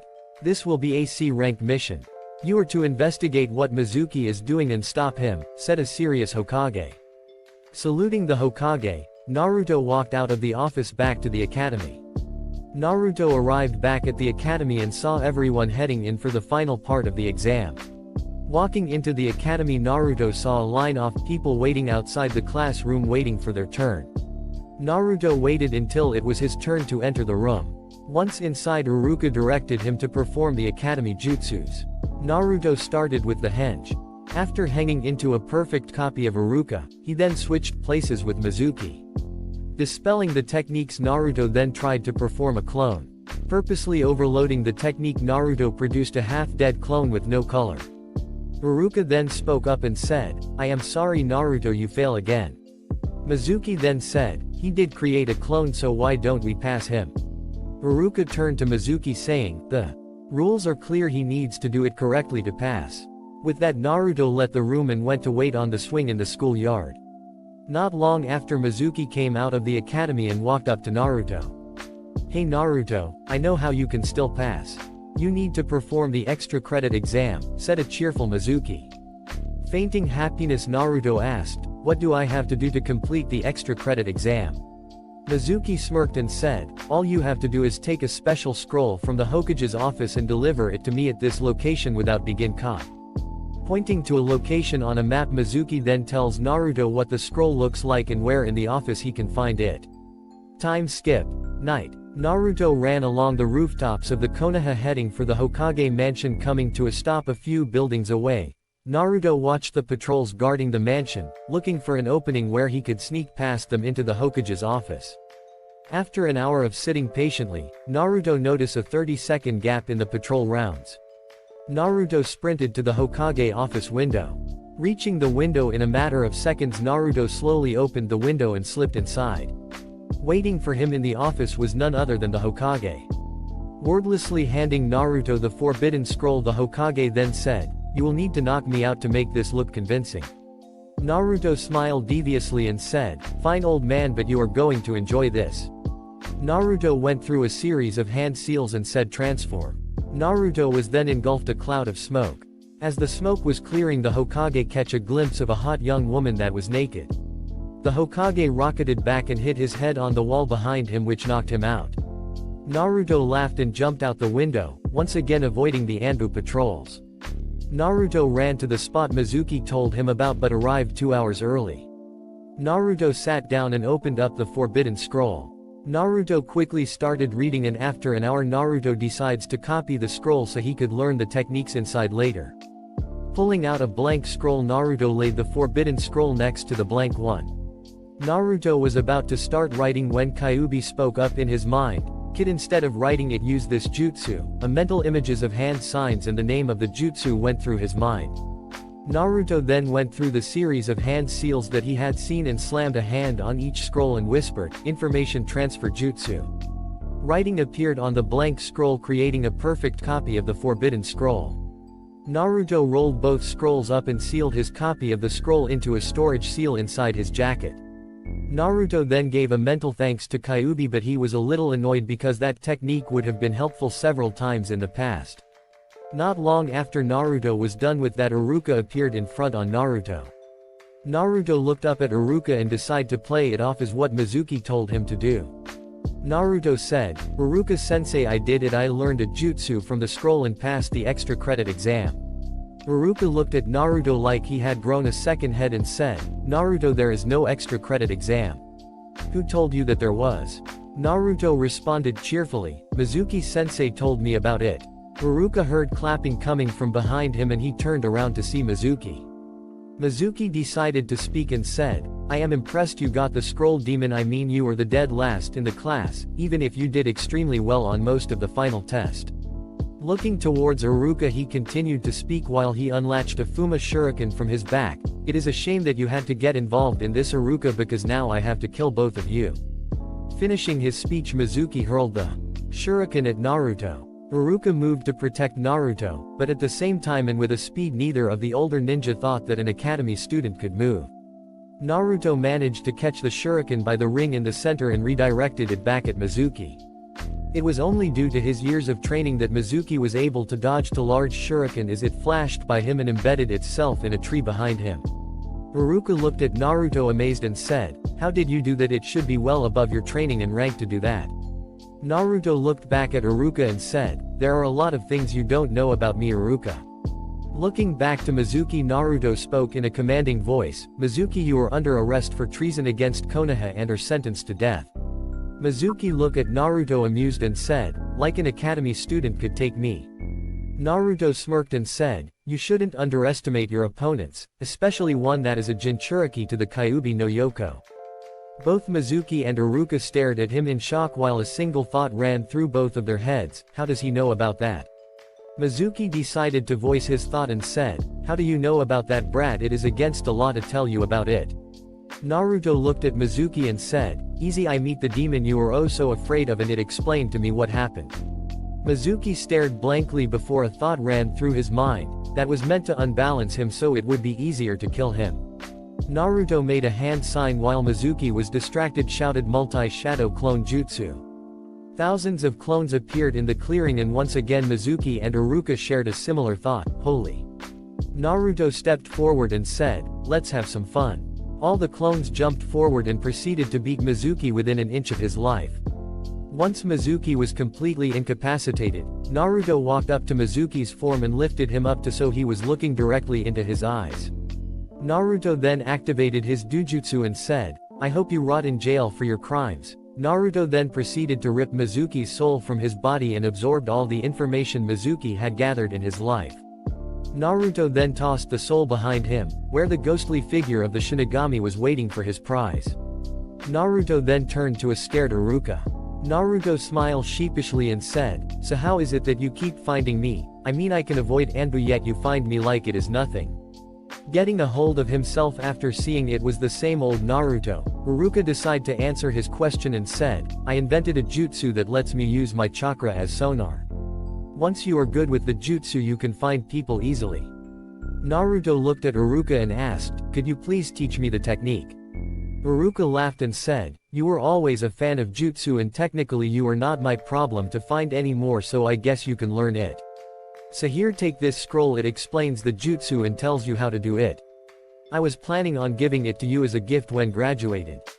Naruto nodded his head in thanks and said, well I better get back to Gigi with the forbidden scroll or I am dead. Haruka laughed and said, you should get going and report what happened to the Hokage. Naruto nodded and shined out of the clearing, which once again shocked Haruka due to the high level of chakra needed to perform the technique. Hokage office. The Hokage sat in his office looking into his crystal ball until he saw Naruto leave the clearing and appear in his office. Looking up he said, hello my boy I see thing went well but I have to ask, how you managed to beat a Chunin ranked ninja? Naruto sighed and said, this will involve a lot of highly classified information, so you should clear the room. The Hokage simply snapped his fingers and Naruto felt the Anbu leave and a privacy seal go into place. Naruto spoke once again and said you might want to get comfortable this is going to take a while. Time skip. 2 hours. So let me get this straight you have trained for the last 6 years under the most powerful and feared demon in the world at the moment, but said demon is friends with you and a girl, and you have an extremely powerful dujutsu that makes the Sharingan look like child's play partially because it is a combination of the Sharingan and the Rinnegan. But to put the cherry on top of it all you managed to keep it secret this whole time with the only exceptions being Itachi your ex-sensei, Haruka and me, said the Hokage as he rubbed his temples. Naruto nodded his head and said, that the gist of it. The Hokage looked seriously at Naruto and said, exactly how powerful are you Naruto? Naruto shrugged and said, Don't now. I have never tested my strength to its limits, so I can't honestly tell you. But I am not a Jonin yet in strength, since Itachi could beat me with ease, but I have control over most of the abilities granted to me from my Dujutsu. The Hokage nodded and said, "Alright Naruto, let's move on the next topic of conversation, because you see as it is now, your graduating class has 28 students that are being made genin. So I have decided to make you a one-man team and your sensei will be Anko Mitarashi. I am doing this for a few reasons, one reason being you are leagues ahead of anyone in your class with your recent fight just pushing the point home. The other reason is you have learned the Shadow Clone Jutsu, which makes you a one-man wrecking crew. The purpose of your team will be an assassination team and backup for any of the other genin teams, as well as take on missions that are out of most genin ability but chunin are too high to handle. That said, I want you to be a team placement tomorrow to meet you sensei." Naruto responded, "Okay Gigi, I will be there tomorrow." The Hokage smiled and said, "Then you are dismissed." As Naruto turned to leave the room, a kid burst in through the door and proceeded to say, "I am here to take that hat from you, old man." Sarutobi sighed, put a hand on his face and said, "Konohamaru, what are you doing?" Konohamaru lunged forward in an attempt to attack the Hokage and he stepped on his scarf, causing him to trip. Konohamaru fell to the floor and got up quickly, saying, "Who did that?" He looked at Naruto, who had been watching this incident with amusement, and said, "Did you trip me? You did it, didn't you?" Naruto laughed at the kid in front of him and said, "I didn't have to do anything, you tripped on your own scarf. Besides, if you want to take the hat from the old man, then you will have to work very hard." Konohamaru became angry and said, "Liar, I know it was you who tripped me." Naruto hit Konohamaru on the side of the head and said, "Shut up, brat, and listen. You tripped on your own scarf, and even if you didn't, you wouldn't stand a chance against the Hokage. He has more experience and skill than you can ever dream. If you want to one day take that from him, you better train and become the best ninja in the village." With that, Naruto finished and walked out right as Ebisu walked in and started to apologize to the Hokage for the interruption. Konohamaru could only stand there with a blank face as he thought about what the ninja he had just met had said to him. Chapter 3. Time skip. Next day. Naruto woke up from great dream and proceeded to get ready for the team placement that would take place today. After getting ready for the day, Naruto pulled out Iruka's technique and began to read it as he headed to the academy. As he read the scroll, his mind began to wonder what people would make up the teams. Hokage office. The Sandaime Hokage sat in front of the Jonin instructors waiting for the last person to arrive. Cough, Kakashi shined into the room and received a cold glare from the rest of the ninja present. The Hokage then began the meeting by saying, "Hello everyone, today you will be receiving your genin teams. As many of you have read the genin candidate file, I am taking suggestions for team placement." Instantly Asuma stepped forward and said, "I would like to be the instructor of Ino Yamanaka, Shikamaru Nara and Choji Akamichi. Their abilities work together perfectly and they have a great potential." The Hokage nodded and said, "That is what I was thinking, so that team formation is granted." Kakashi stepped forward next and said, "I request Sasuke Uchiha, Naruto Uzumaki and Sakura Haruno." The Hokage instantly said, "Denied. I have other plans for Naruto, so you may have Sasuke and Sakura, but the third member will be a boy that goes by the name of Sai." Kakashi stood there speechless. He could not believe that he didn't get to train his sensei's son, but then a thought occurred to him and he spoke to the Hokage once again, "Sir, who will be Naruto's sensei?" The Hokage looked back to Kakashi and said, "Anko will be Naruto's Jonin instructor. I have decided to make Naruto a one-man genin team due to his ability and the fact that he was Rookie of the Year." Everyone looked at the Hokage like he was insane. Then Kurenai Yuhi decided to voice the group's thoughts. "Hokage-sama, according to Naruto's file, he is the dead last of his class." The Hokage began to snicker and said, "Here, this is Naruto's updated file. Why don't you look it over and tell me that I am wrong in making him into a one-man team?" As the Hokage handed a file to Kurenai. Kurenai took the file, and glanced over the file. After 2 minutes, Kurenai looked at the Hokage and said, "This can't be right. This says that he scored a perfect score on the academy exam and he even is able to use the Shadow Clone Jutsu." Everyone in the room looked shocked at what Kurenai just announced, with a few exceptions. Anko decided to finally make her presence known. "This Gaki sounds interesting and I thought I was going to get stuck with 3 snot-nosed brats."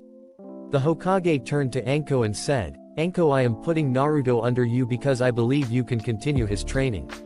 I am also making your team an assassination and backup team for when mission go wrong. The hard-hitting team, if you will. Naruto is too strong to put with the Sasuke Uchiha because it would lead to Suisake looking for any means to beat Naruto, which will make his loyalty questionable. Thus he would make a very good cleaner for when missions become too difficult for the genin originally assigned the task. Anko smiled at the team's purpose and said, I can't wait to meet this kid and test him myself. If half of what you say is true, then he will be interesting to say the least. The Hokage smiled at Anko and said, I advise you to take Naruto very seriously. While we do have a guess of how powerful he is, we are certain how strong he is, and he has a cunning mind that allows him to create strategies on the fly that would outsmart most Nara in a fight. The only thing he lacks is battle experience.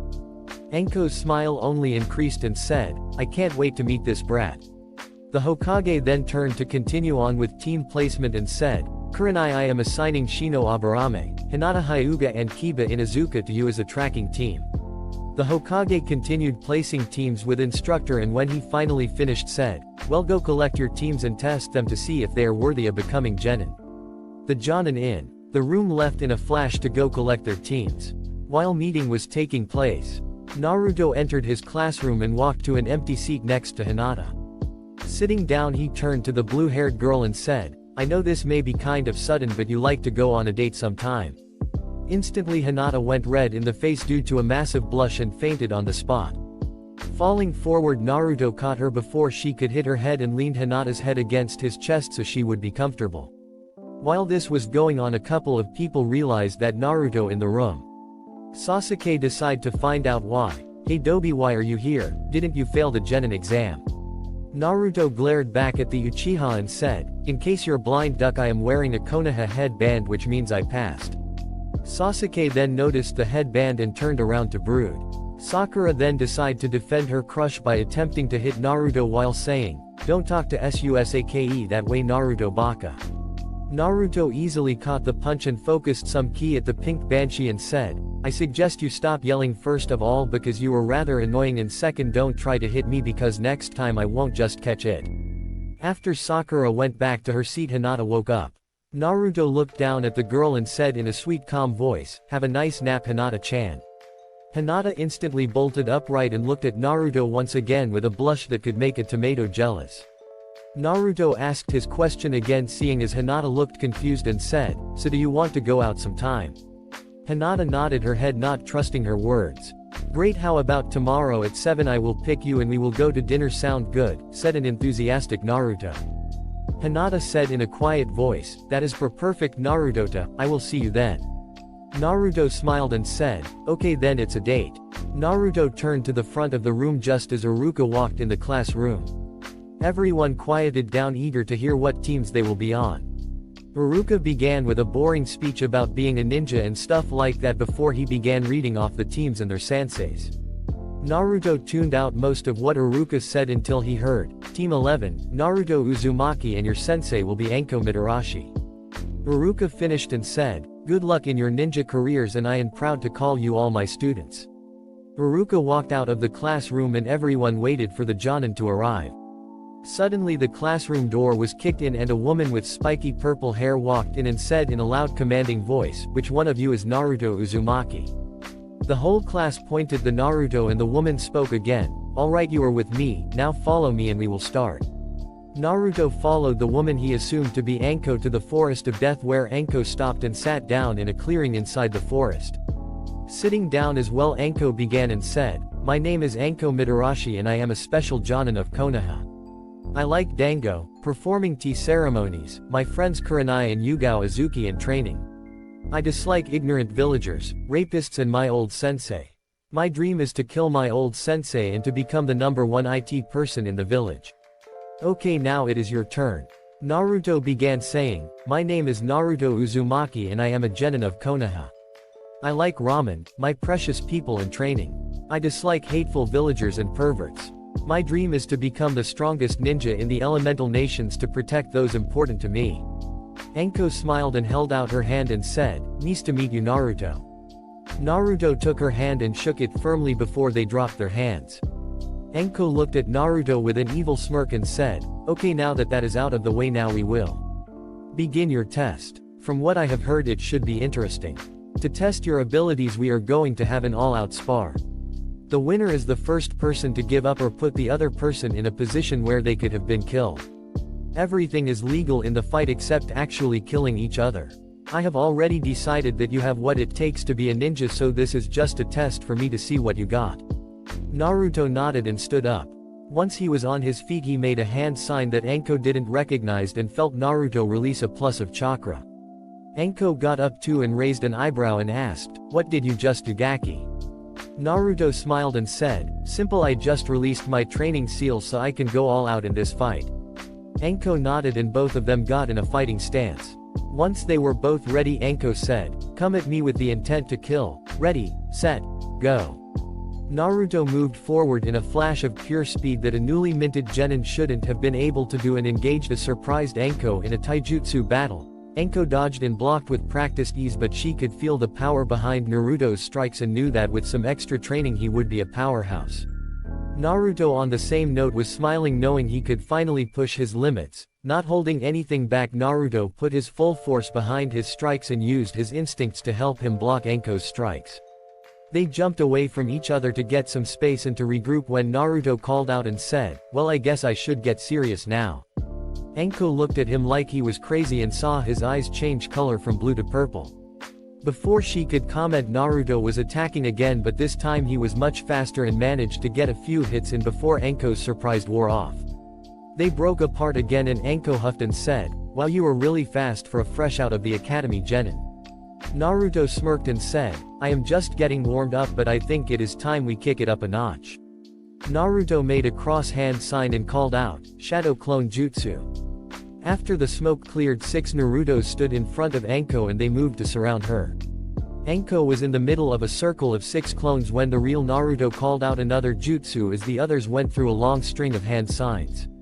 The real Naruto called out, "Gravity style, gravity chains."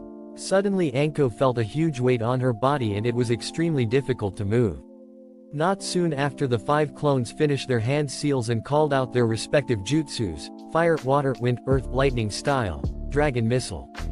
5 elemental dragons flew at Anko as she stared wide-eyed at the combination attack that was moving towards her. With an immense effort, Anko made a single hand sign and switched places with a log outside the clearing. The 5 jutsus clashed, causing a huge explosion and made a crater in the center of the clearing. Anko reappeared in the clearing and asked, "How the did you do that? You just used every type of elemental chakra and those jutsus are high-ranking. I mean, it is a very impressive combination, but you will have to do better to beat me." Naruto smiled at her and said simply, "Okay." Going through more hand seals, Naruto slammed his hand on the ground and called out, "Summoning jutsu." 5 puffs of smoke appeared around Naruto. Once the smoke cleared, 5 foxes stood around Naruto, each wearing battle armor and wielding a weapon of some kind. The foxes were on their hind legs and walked closer to Naruto. The leader looked at Naruto and said, "How may we serve you, Naruto-sama?"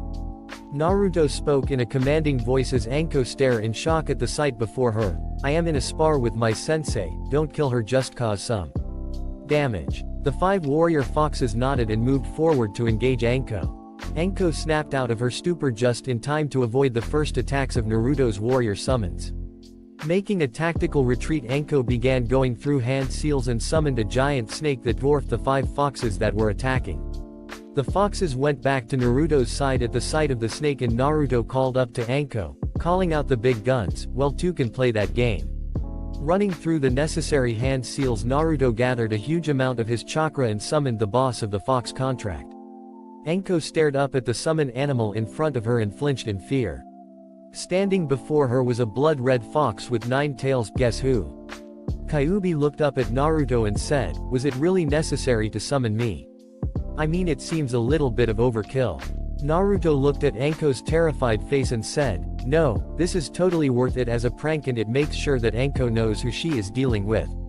Meanwhile, every Jonin and a majority of the Chunin stopped as they felt the evil chakra that they were all too familiar with. Instantly the ninja that knew what the chakra was head to the Hokage mansion for orders.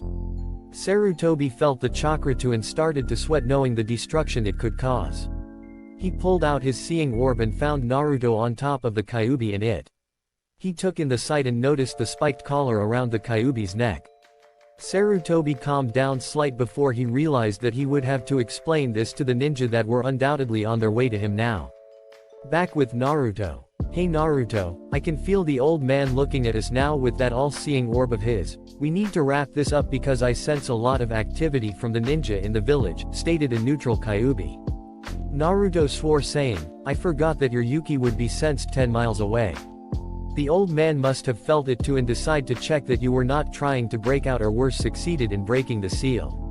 Quickly Naruto called down to Anko and said, surrender or face the might of the Kyuubi no Kitsune. Anko called back in a slightly quivering tone, I surrender. Naruto dismissed Kyuubi and his other summons and landed on the ground followed by Anko. Naruto smiled at Anko and said, well that was fun. Anko stared at him for a second with a blank expression before asking in a completely calm voice, you can summon the Kyuubi to do your bidding. Naruto responded in a happy voice, well yes and no, yes I can summon her to the battlefield to be a scare factor but if she uses any of her power while summoned the seal will cause me and her extreme pain. Anko raised an eyebrow and said, wait a minute did you say she? Naruto nodded in confirmation before Anko burst out laughing before saying, that is hilarious the most powerful being on this plane of existence is a girl, take that you sexist. Naruto laughed as well and said, it is hilarious, I laughed too when I found out. Anko calmed down before saying, okay well now that we are done I expect you at the mission hall tomorrow so we can begin taking missions. Naruto saluted and said, alright see you then. Anko nodded and said, dismissed. Naruto left in a shunshin and went back to his apartment to rest after the harsh and chakra-draining battle, but to avoid the mob of demon haters that were sure to be out looking for him. Anko shunshined out of the clearing as well but headed to the Hokage's office to report. The Hokage had managed the situation with the incident involving the release of the Kyuubi's chakra and now had all the Jonin were once again all standing in front of their Hokage, when the Hokage said, report. The Jonin in the room listed of the either pass or failure of their genin team 1 by 1. Team 1, fail. Team 2, fail. Team 3, fail. Team 4, fail. Team 5, fail. Team 6, fail. Team 7, pass. Team 8, pass. Team 10, pass. Team 11, pass. All the Jonin in the room stared at Anko like she was crazy. Anko glared back and said, what? He was able to use the summoning jutsu to summon foxes, he could use every element nature and he had a funky dojutsu. The kid could keep up with me even when I was pushing high chunin speed and strength, all the Jonin were shocked to say the least. The Hokage nodded and said, alright then you are all dismissed. All the Jonin left the room before the Hokage turned his chair to look out over the village and said to no one in particular, I am getting too old for this sort. Time skip. Hour. The Hokage was finishing up his work for the day when someone burst through the door. Looking up, Sarutobi noticed the blonde-haired boy that was walking in. Sarutobi said in a kind voice, hello Naruto, what brings you here? Naruto looked at the Hokage with a serious expression and said, I came here to talk to you about my heritage since I am officially a ninja. No, the civilian council can't touch me, and don't give me that about you not knowing what I am talking about because, I know, you know. Besides I already know who my parents are, and I want what they left to me after they passed. The Hokage looked at Naruto with shock before becoming serious and saying, Naruto I was only protecting you, your father has many enemies and your mother had quite a few as well. Naruto nodded and said, I understand that I have accepted it but I don't plan on taking my full name just yet. After the Chunin exams I want you to reveal my heritage to the village. But for right now I want what is rightfully mine. Alright Naruto, here is the entire portfolio of legal and financial document pertaining to you, said the Hokage as he handed Naruto a storage scroll that he had pulled out of a drawer. Your new house uses a blood seal for the lock so you will be able to get in because you are the heir to the house. Everything else should be in the house along with Minato's and Kushina's jutsu library. Naruto nodded and said, thanks Gigi, I will be moving in today if that is alright. That is fine Naruto, go right ahead, it is your house now, said Sarutobi. Okay then I will see you later. Oh and by the way, why don't you use shadow clones to do your work? I mean you still receive the memories so you are completely in control and you know what is going on with the village, said a curious Naruto. Sarutobi stared at Naruto with wide eyes and then reached into his desk and pulled out an envelope with the words, "For when you figure out the secret to beating paperwork," written on it with a chibi picture of Jiraiya on it. Sarutobi opened the envelope and took out a target and placed it on his desk before he proceeded to slam his head against the desk. While this was happening, Naruto was laughing at the Hokage's antics and said a quick goodbye before slipping out to move into his new house. Chapter 4. Naruto awoke with a yawn and stretched his arms while he looked around his new room in the master bedroom for his family's house. He had to admit his parents had great taste. The house sat on a massive piece of land that would have eventually been used to expand the clan. The main and only house on the property was a massive 10-bedroom house, each with its own bathroom. The downstairs have a large kitchen with an attached dining room, a living room that could hold a party of 50 people comfortably, and a study that had some of his father's unfinished projects inside. The basement was a massive jutsu library which had shelves of techniques that would make Orochimaru jealous. In the back of the library were 2 scrolls that contained his parents' personal jutsus and weapons. Behind the house were a training field and a hot spring. The property was 20 acres and was surrounded by a stone wall that was 10 feet tall. The wall had fuin carved into it that created a barrier over the whole compound that made it impossible for someone to enter unless they go through the front gate, which only Naruto could open. Getting out of bed, Naruto got ready for the day. After he had finished his morning ritual, he went down to his parents' library and picked up his mother's and father's scroll and sealed them away for later study when he was bored. He then walked outside to the training field and created 300 shadow clones. He then unsealed the Academy Blood clone and began giving directions. "Okay, I want 100 of you guys to practice the kunai balancing exercise while tree walking to increase our chakra control. I want 50 of you to go to the library and begin to read any material on sub-element and fuinjutsu.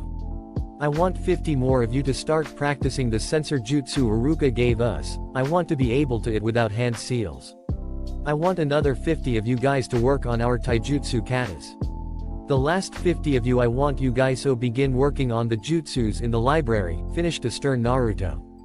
Naruto receiving a chorus of "yes sir" from his clones in return to his orders. Naruto turned to look at his blood clones and said, "I want you to supervise and to replace any of the shadow clones that use all their chakra." The blood clone saluted and said, "Yes sir, Naruto-sama." Naruto nodded and turned to leave. Walking to the front gate, Naruto walked out and locked the gate behind him. Naruto then shined to the mission hall to meet Anko. Mission hall. Naruto arrived at the mission hall and walked inside. As he entered the mission hall, Naruto looked around and noticed Anko waiting for him at the mission desk. As soon as Anko saw him, she waved and said, "Hey there Gaki, ready to start taking missions?" Anko turned to the Chunin that was giving out missions and said, "Hey, mission dude, we would like a mission." The Chunin looked at Anko with a small frown and said, "Here you go," as he handed Anko a scroll. Anko looked at the scroll and frowned before looking back at the Chunin and said, "Oh no, we are not doing D-rank missions." The Chunin looked at her and said, "The Hokage gave me strict instructions saying that your team had to them just like any other team." Anko frowned, but this is when Naruto decided to speak up and ask the Chunin, "How many D-rank missions does a team have to do before they can accept a higher rank mission?"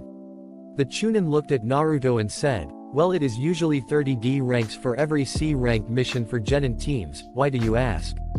Naruto looked at him with an evil smirk before saying, "Oh, no reason." Naruto then made the hand seal required for the shadow clone and created 90 clones, which filled the empty lobby of the mission hall.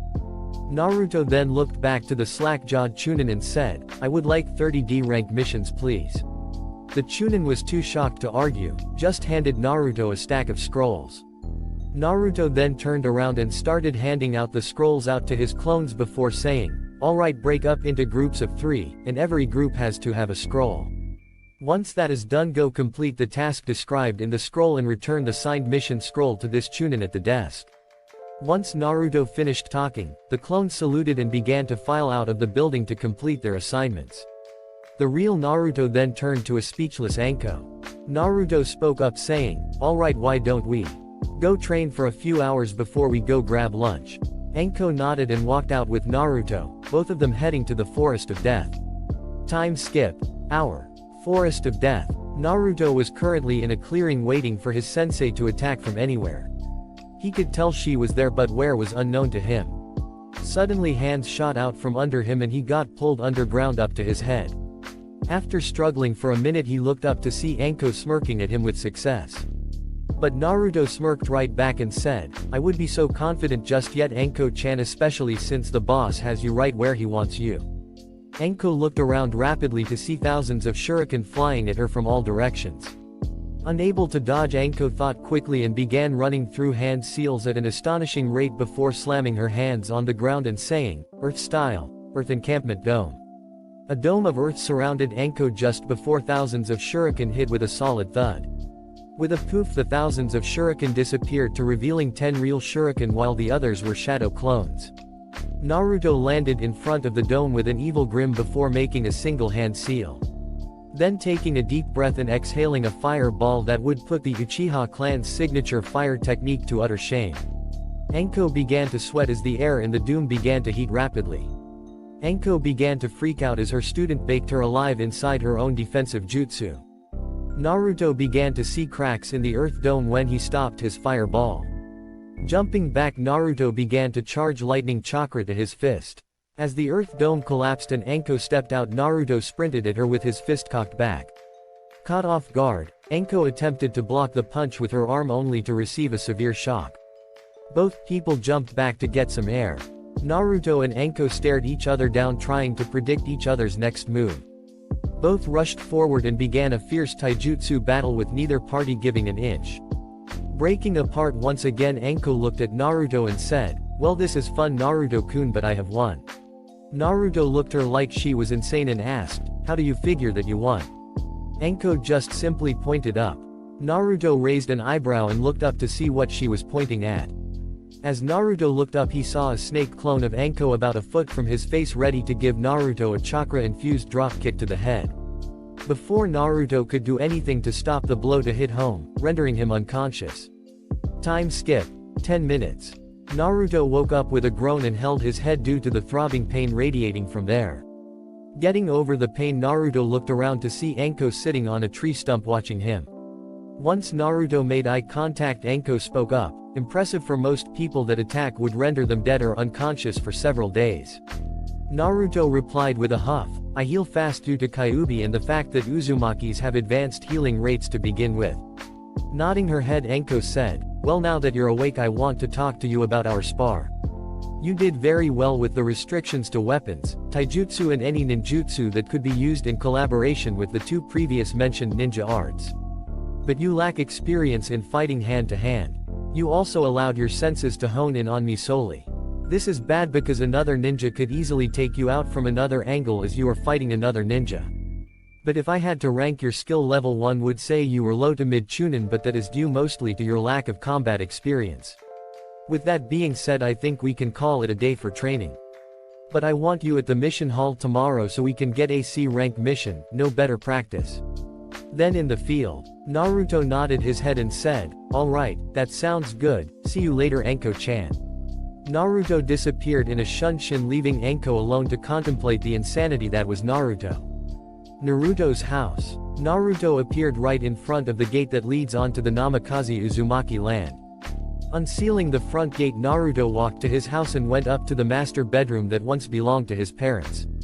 Lying down on the bed, Naruto closed his eyes to take a nap before his date with Hinata tonight. Time skip.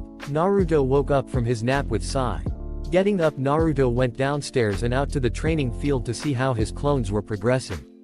Walking outside, Naruto saw his clones working hard and he walked up to the blood clone that was supervising the training. Naruto cleared his throat to get the clone's attention before commanding, "Status report." The clone saluted before saying, "We have accomplished a lot today, sir. The clones polishing your taijutsu technique have run through the katas perfectly, and the clones working on the sub-elements have managed to find information on Wu's release and have started to try and grow a tree, but progress on that seems to be slow." Nodding, Naruto said, "Thank you, now please disperse the clones 10 at a time every 5 minutes. The clone turned around and began giving orders to the other clones to start dispersing. As this was happening, Naruto walked away to go get ready for his date. Time skip. Naruto was walking toward the Hyuga compound in a black suit that made him look really classy. Part of the time he trained with Kyuubi Kyuubi taught him how to act in public and how to be gentleman when taking a girl out, and Naruto was really happy that she did at the moment. As Naruto rounded to corner, he saw the entrance to the compound in front of him with guards at the entrance. Walking up to the guards, Naruto bowed and the guard returned the gesture. Standing back up, Naruto said, "I am here to pick up Hinata Hyuga for our date." One of the guards spoke up and said, "Come with me, Hiyashi-sama would like to speak with you before you go out with his daughter." Nodding, Naruto followed the guard through the compound to a study in the main house. The guard turned around at the entrance and said, "Hiyashi-sama is expecting you." Naruto nodded and walked into the study, closing the sliding door behind him. Naruto saw Hiyashi behind a desk waiting for Naruto to sit down. Naruto sat down in front of Hiyashi and waited for him to speak. After a long period of silence, Hiyashi finally spoke. "What are your intentions with my daughter, Naruto-san?" Naruto simply smiled and said, "To take her out to have a nice dinner and to talk so I can get to know her better." Hiyashi was quiet for a moment before saying, "You may take her out, Naruto-san, but be warned, if you hurt her I will personally make it so you can't have children, am I clear?" "Crystal, Hiyashi-sama," said a serious Naruto. "You may leave and you can pick up Hinata at the front entrance," said an equally as serious Hiyashi. Naruto got up and left the room. Once out of the study, the guard to Naruto back to the front entrance where Hinata was waiting for him. As Naruto neared Hinata, he asked, "Ready to go, Hinata-chan?" The lavender-eyed girl nodded in confirmation. Naruto looked her over and thought about how beautiful she was in her dress. Naruto then took her by the hand and they began to walk to the restaurant district of Konoha. As soon as Naruto grabbed Hinata's hand, her face became a bright red and she thought, "He is holding my hand." Naruto and Hinata walked in silence due to Naruto not knowing what to say and Hinata being too shy to say anything. Naruto eventually stopped with Hinata in front of a fancy restaurant. Hinata gasped as she read the name of the restaurant and then looked at Naruto and said, "Naruto, you shouldn't have. This is the Twirling Leaf, one of the hardest restaurants to get reservations in the village." Naruto smiled at her and said, "Well, only the best for my dates." Hinata almost started crying when she heard that but kept her composure as to avoid ruining the date. They both walked inside with Naruto leading the way. They went up to the host and Naruto said, "Table for 2 under Uzumaki." The host looked at the list and when he came to Naruto's reservation he widened his eyes considerably before snapping his head back up and saying with a smile, "Right this way, Uzumaki-sama." They followed the host to an elevator where they were then taken to the 3rd floor. The host then brought them to a private room that looked stunning. Naruto pulled Hinata's chair out for her and then sat himself down. Once he sat down, Hinata asked the question that was on her mind. "Naruto, how did you get a reservation here?" "My father has trouble getting reservations for the 1st floor and he has enormous influence because he is the head of the Hyuga clan and a member of the village council." "I mean, this is the 3rd floor, reserved for the owners and the richest patrons. How did you get a table here?" Naruto looked at her with a smile and said while rubbing the back of his head, "Well, you see, I sort of own the place outright." To say Hinata was surprised was an understatement. The look of pure shock and surprise on Hinata's face caused Naruto to start snickering as a waiter came into the room and asked if they would like anything to drink. Naruto responded to the waiter by saying, "Water for now, please." The waiter nodded and left the room. After the waiter left the room, Hinata snapped out of her shock and decided to follow up on her previous question by asking, "Naruto, how do you own this place? As far as I know you don't belong to a clan and aren't rich or anything."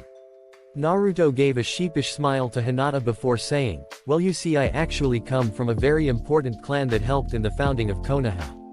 The Uzumaki clan is actually from Uzushiogakure and was allies with the Senju clan. It is because of this that my clan invested a lot of money into Konoha and as a result I own everything they invested in because I am the last Uzumaki as far as I know." Once again Hinata was shocked by the information that Naruto told her and said, "Wow, I mean, I never knew that there was another founding clan besides the Senju and Uchiha."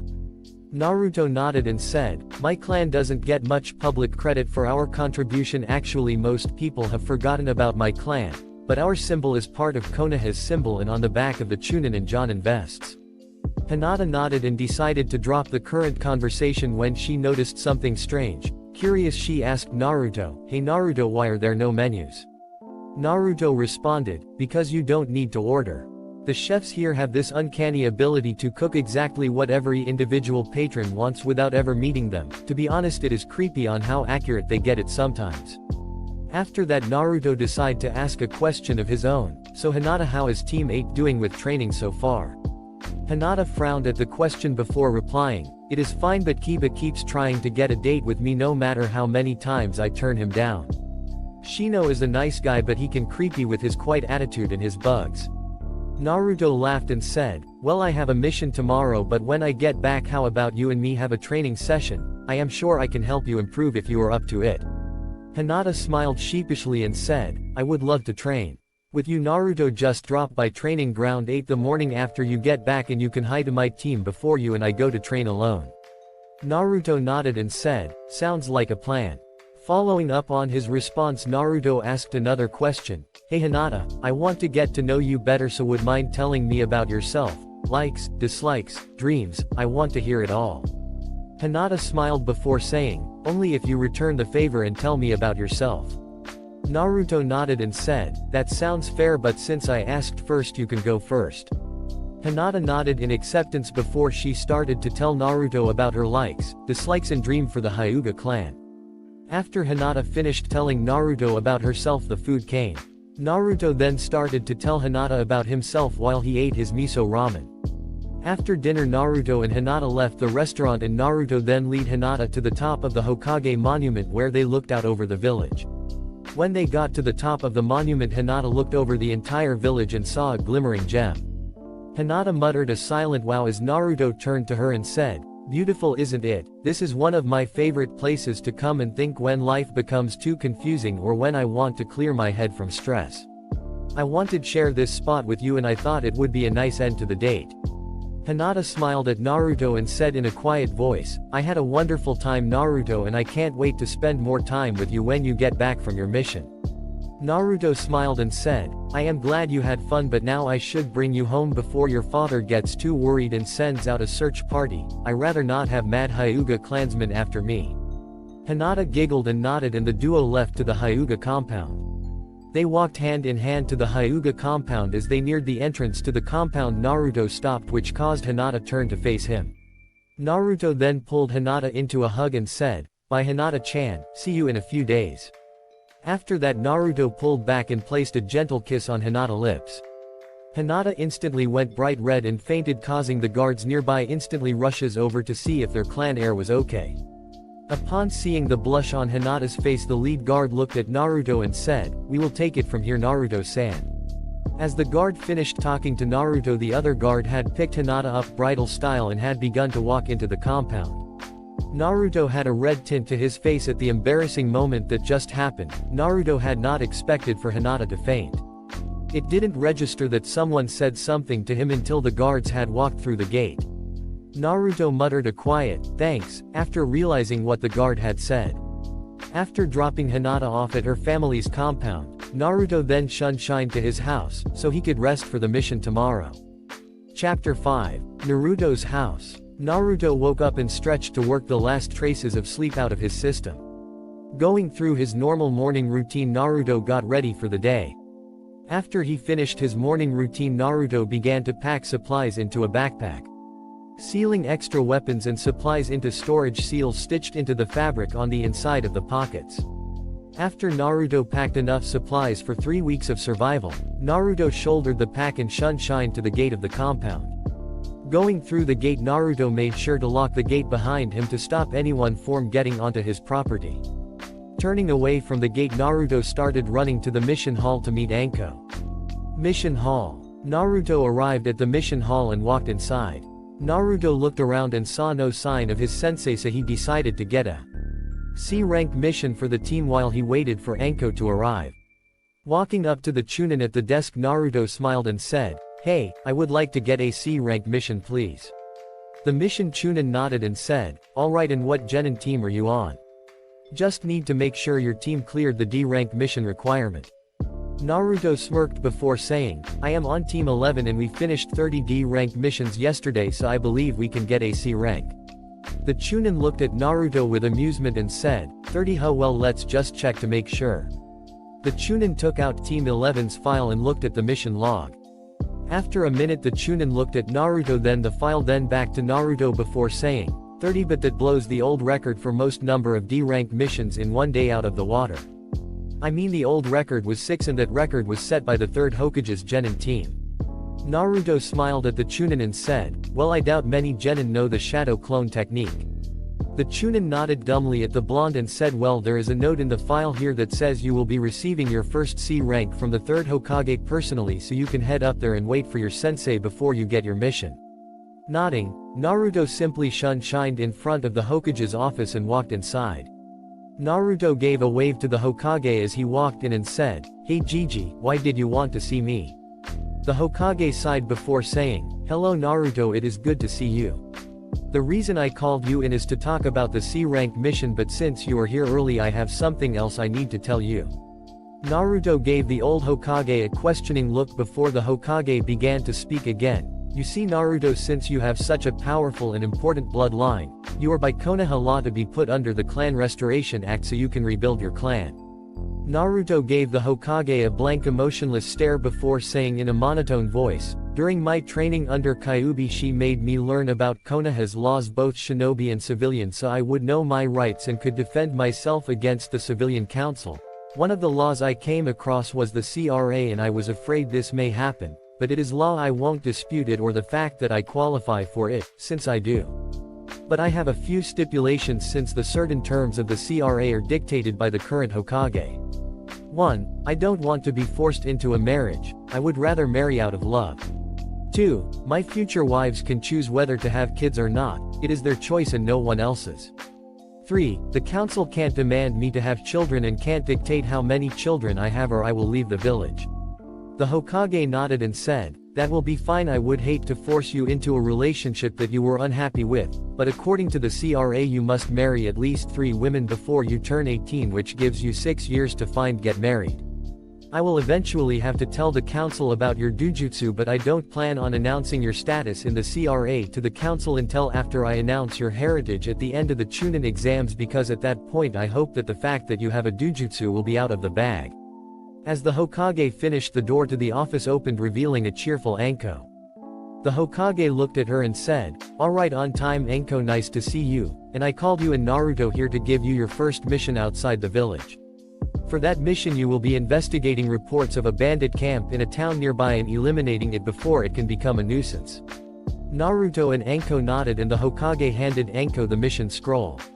Anko looked over the mission details before bowing to the Hokage and turning to leave. Naruto waved bye to the Hokage and followed Anko out the door. Once outside the room, Anko turned to face Naruto and said, alright, I want you to go pack for 2-week mission and meet me at the west gate in a half hour.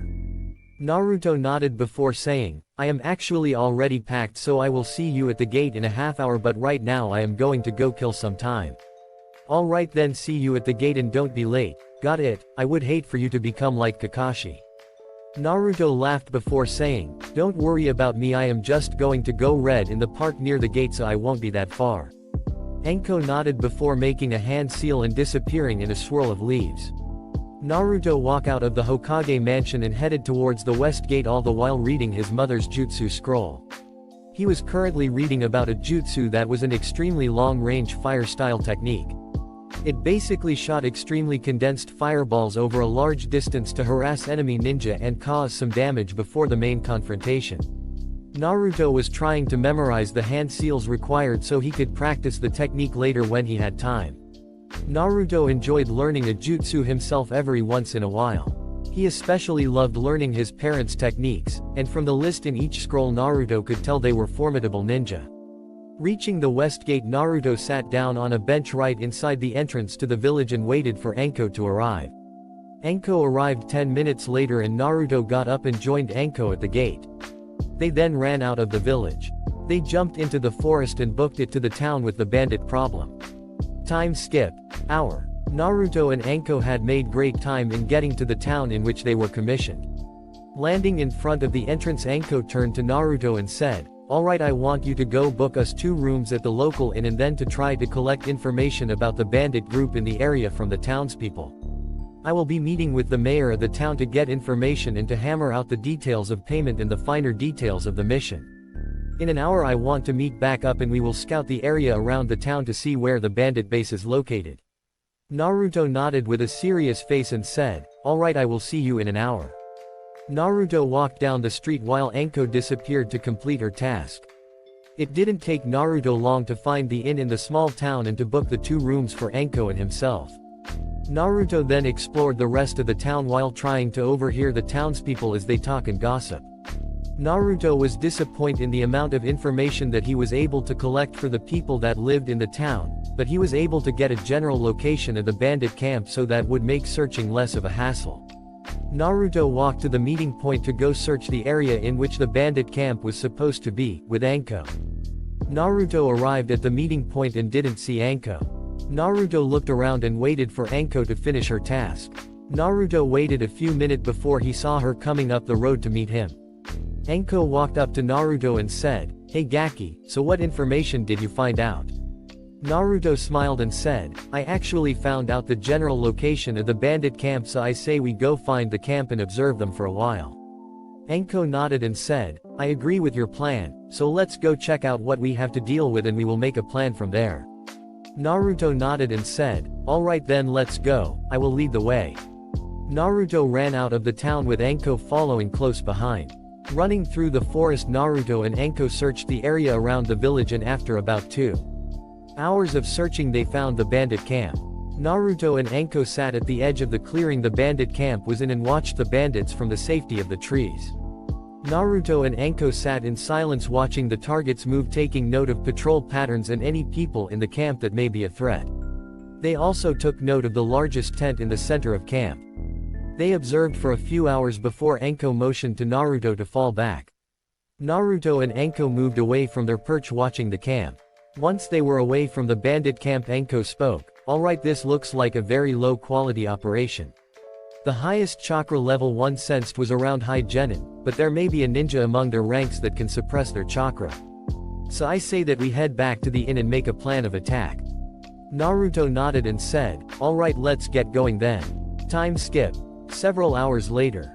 Naruto and Anko were on either side of the bandit camp wearing radios so they can communicate. Anko's voice came on over the radio and said, "Commence with phase 1 of operation, fire." Naruto responded, "Roger." Naruto made a cross-hand seal and created 100 clones that spread out around the perimeter of the camp. Then simultaneously all the clones went through the hand seals and whispered their various techniques. The bandit camp was bombarded with dragon missiles, fireballs, mini typhoons and giant chunks of earth falling from the sky. Once the techniques stopped raining down upon the camp, the bandits were in a frenzy, moving in every direction trying to figure out what happened. Naruto and Anko moved forward and started to take out the remaining bandits that were left after the initial bombardment. With Anko was slashing bandits with her kunai in the frenzy of the initial attack and was making her way to the center of the camp towards the leader's tent. But before she made it there, a person stepped in front of her and pulled a blade from his back. Anko made a subconscious slash at the man in front of her and was surprised when the man in front of her blocked the strike. Anko suddenly became alert and focused on the bandit's chakra level. She was surprised to feel it rising from that of a high genin to that of a jonin level ninja. Anko fell into her snake-style stance and prepared for a fight as the man in front of her suddenly rushed forward in a burst of speed. Bring down his sword at Anko as he ran. Anko met his sword with a kunai, deflecting the path of the sword so it wouldn't hit her. The blades met in a clash of sparks and the two ninja glared at each other, each trying to intimidate the other. Meanwhile, with Naruto, the blonde boy had his clones converged on the camp right after his techniques ended. It was slaughterhouse and the blonde boy could only thank Kyuubi for preparing him for his first kills with the memories of thousands of deaths that Kyuubi had caused or seen, so he wouldn't freeze when he did it. Naruto and his clones were making sure none of the bandits escaped the camp and wiping out the bandits in the process. Naruto himself ran towards the center to confront the leader of the bandits. Naruto made it to the center of the camp and burst inside the tent to confront the leader of the bandits. Once inside, Naruto was surprised to see a tall man with huge muscles sitting in a chair facing the door. The man was calm and confident from what Naruto could tell from his posture. Standing up, the man spoke with a deep voice to Naruto, "So they sent a genin to take me out? Well, I guess this will be easy." At the end of the sentence the man rushed forward and punched Naruto directly in the gut with a chakra-laced punch. Naruto went flying back and hit a tree at the edge of the clearing in which the bandit camp was in. Naruto gathered his wits before thinking, if this guy is strong I guess I will have to take this seriously. Naruto's eyes changed color from the brilliant blue to a pale purple and he got up to face his opponent. The man had left his tent and he was walking toward Naruto, seeing no need to rush and killing the brat. The man raised an eyebrow when he saw the boy getting up and he said, I am impressed, that kind of punch would knock most genin out.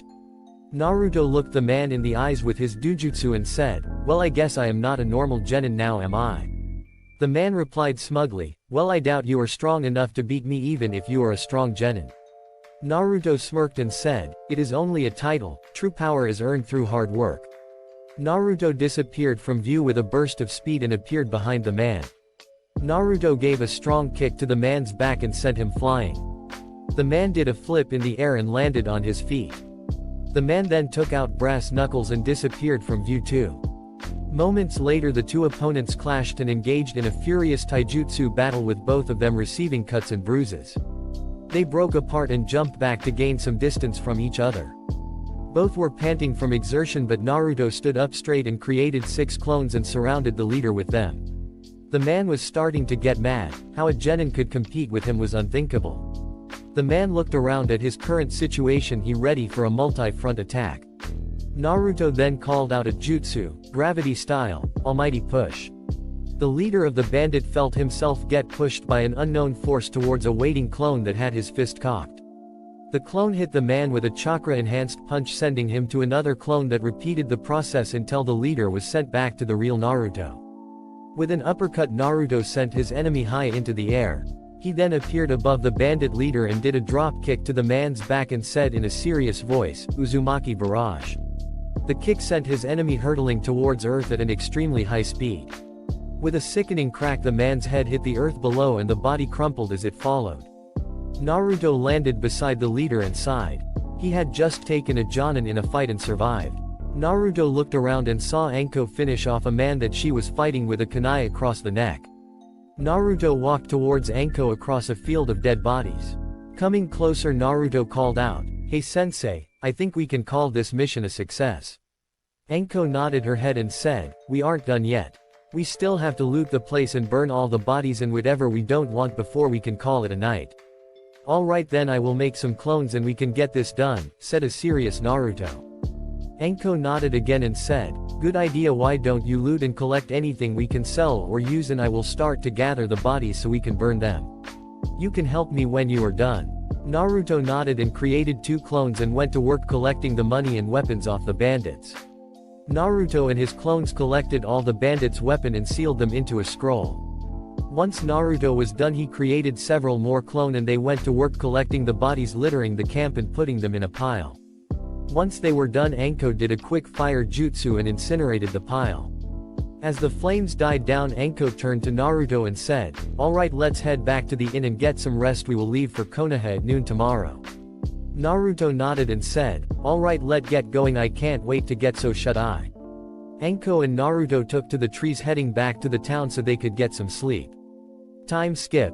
Noon next day. Anko and Naruto left the town and started back to the village to report their success.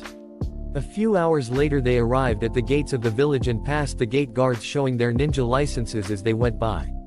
Once inside the gate Anko turned to Naruto and said, alright, you can go, I can give the report by myself. Naruto nodded and said, alright, well here is our half of the loot we got from the bandits. Anko thanked Naruto and walked off to report the Hokage. Naruto headed to his house to get some rest and to read up on his parents' jutsus.